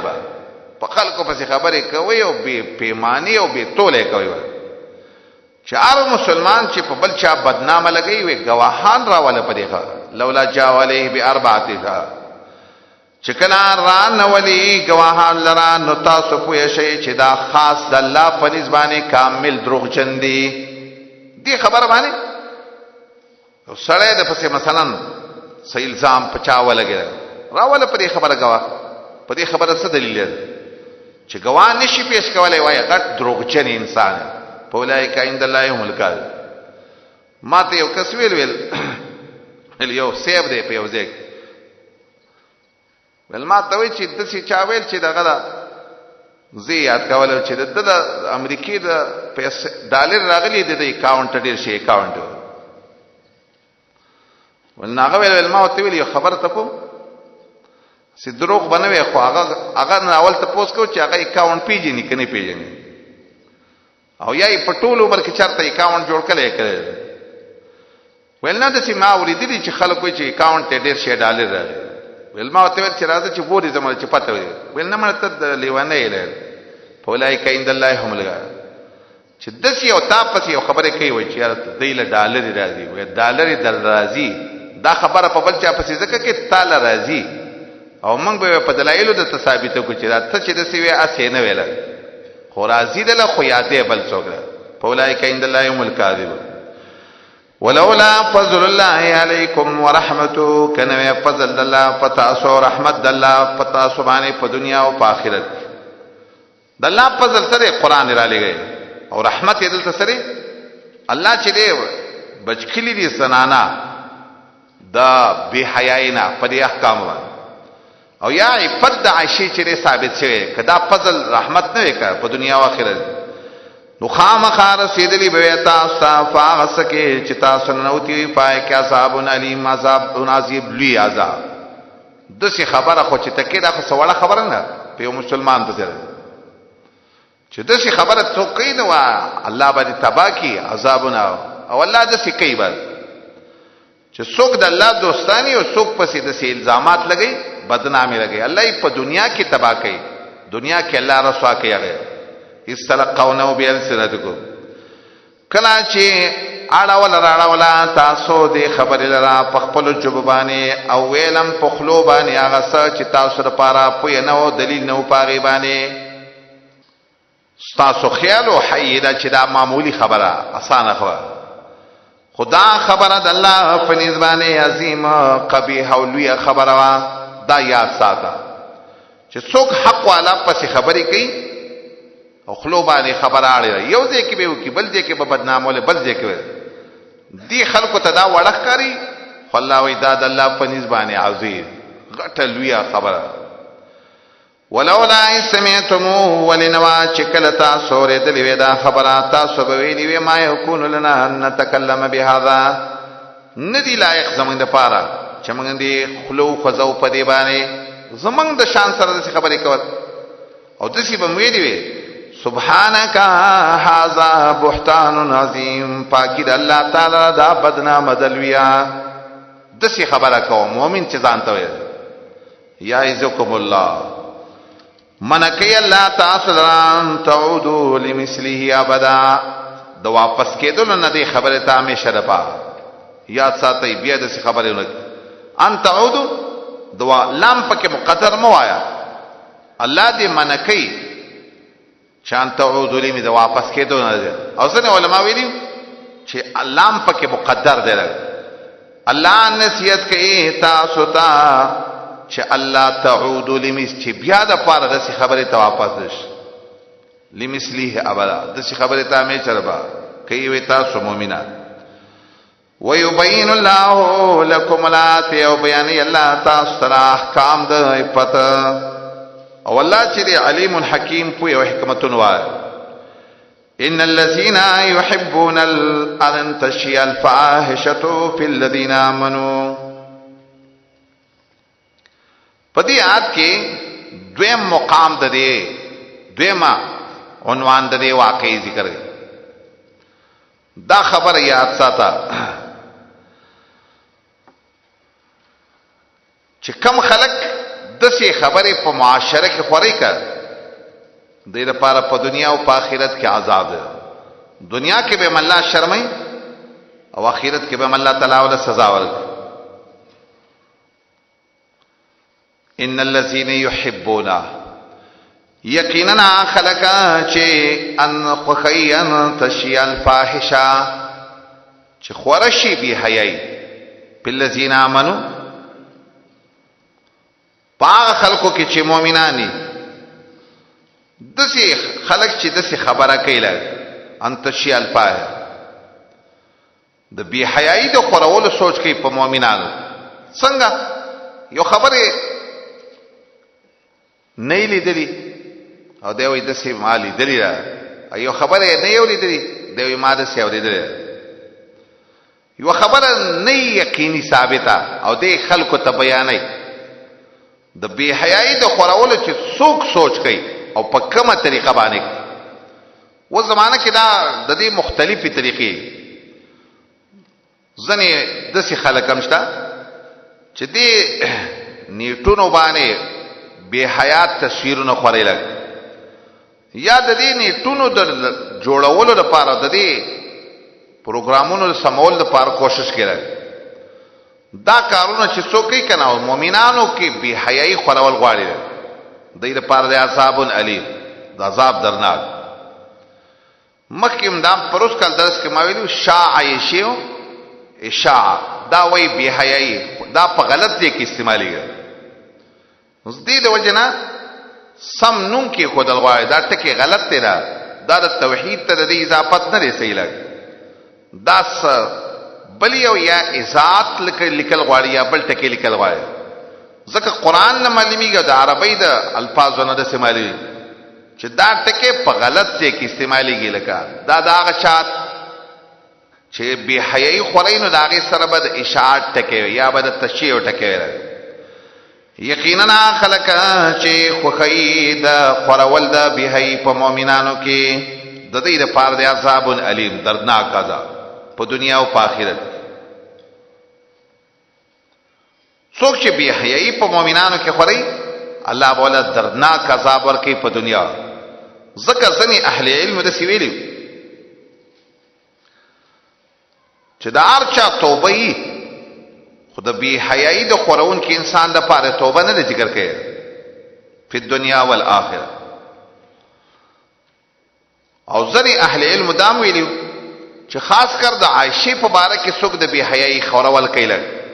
نو دا غي د پاره توبه نشته.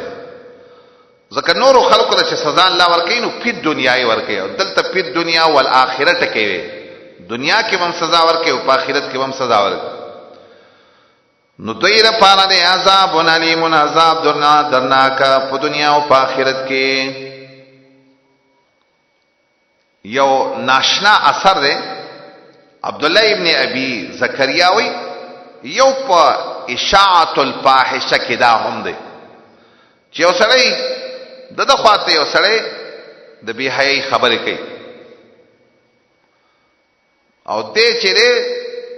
وګیو ته خو دې عورت په نه کوي دام په ان الذين يحبون ان تشيع الفاحشه کستا چې وکنه مؤمن ته ونستا په مخ کې چې څوک د بی حیاي خبرې کوي نو لګ انکار په وکړه معلومی کې دا چې ستا ظلم د سی غواړي چې د بی حیاي خبرې خوري شي. والله يعلم والله فيږي او تاسو نه پیږي ولولا فضل الله عليكم ورحمته وان الله رؤوف رحيم. کنه وی فضل الله پتا سو او رحمت الله دې کې فضل ترې الله چې د عائشه په باره کې خصوصي آیاتونه راولې او رحمت ادارې چې د دسي کار نه اندر پارتا سومانه کړل کدا سینوي نو لعذبکم د سزا لایق وي او الله چې د رؤوف رحیم شفقت کوونکی دی او مهربان. زي بس سبحانك اللهم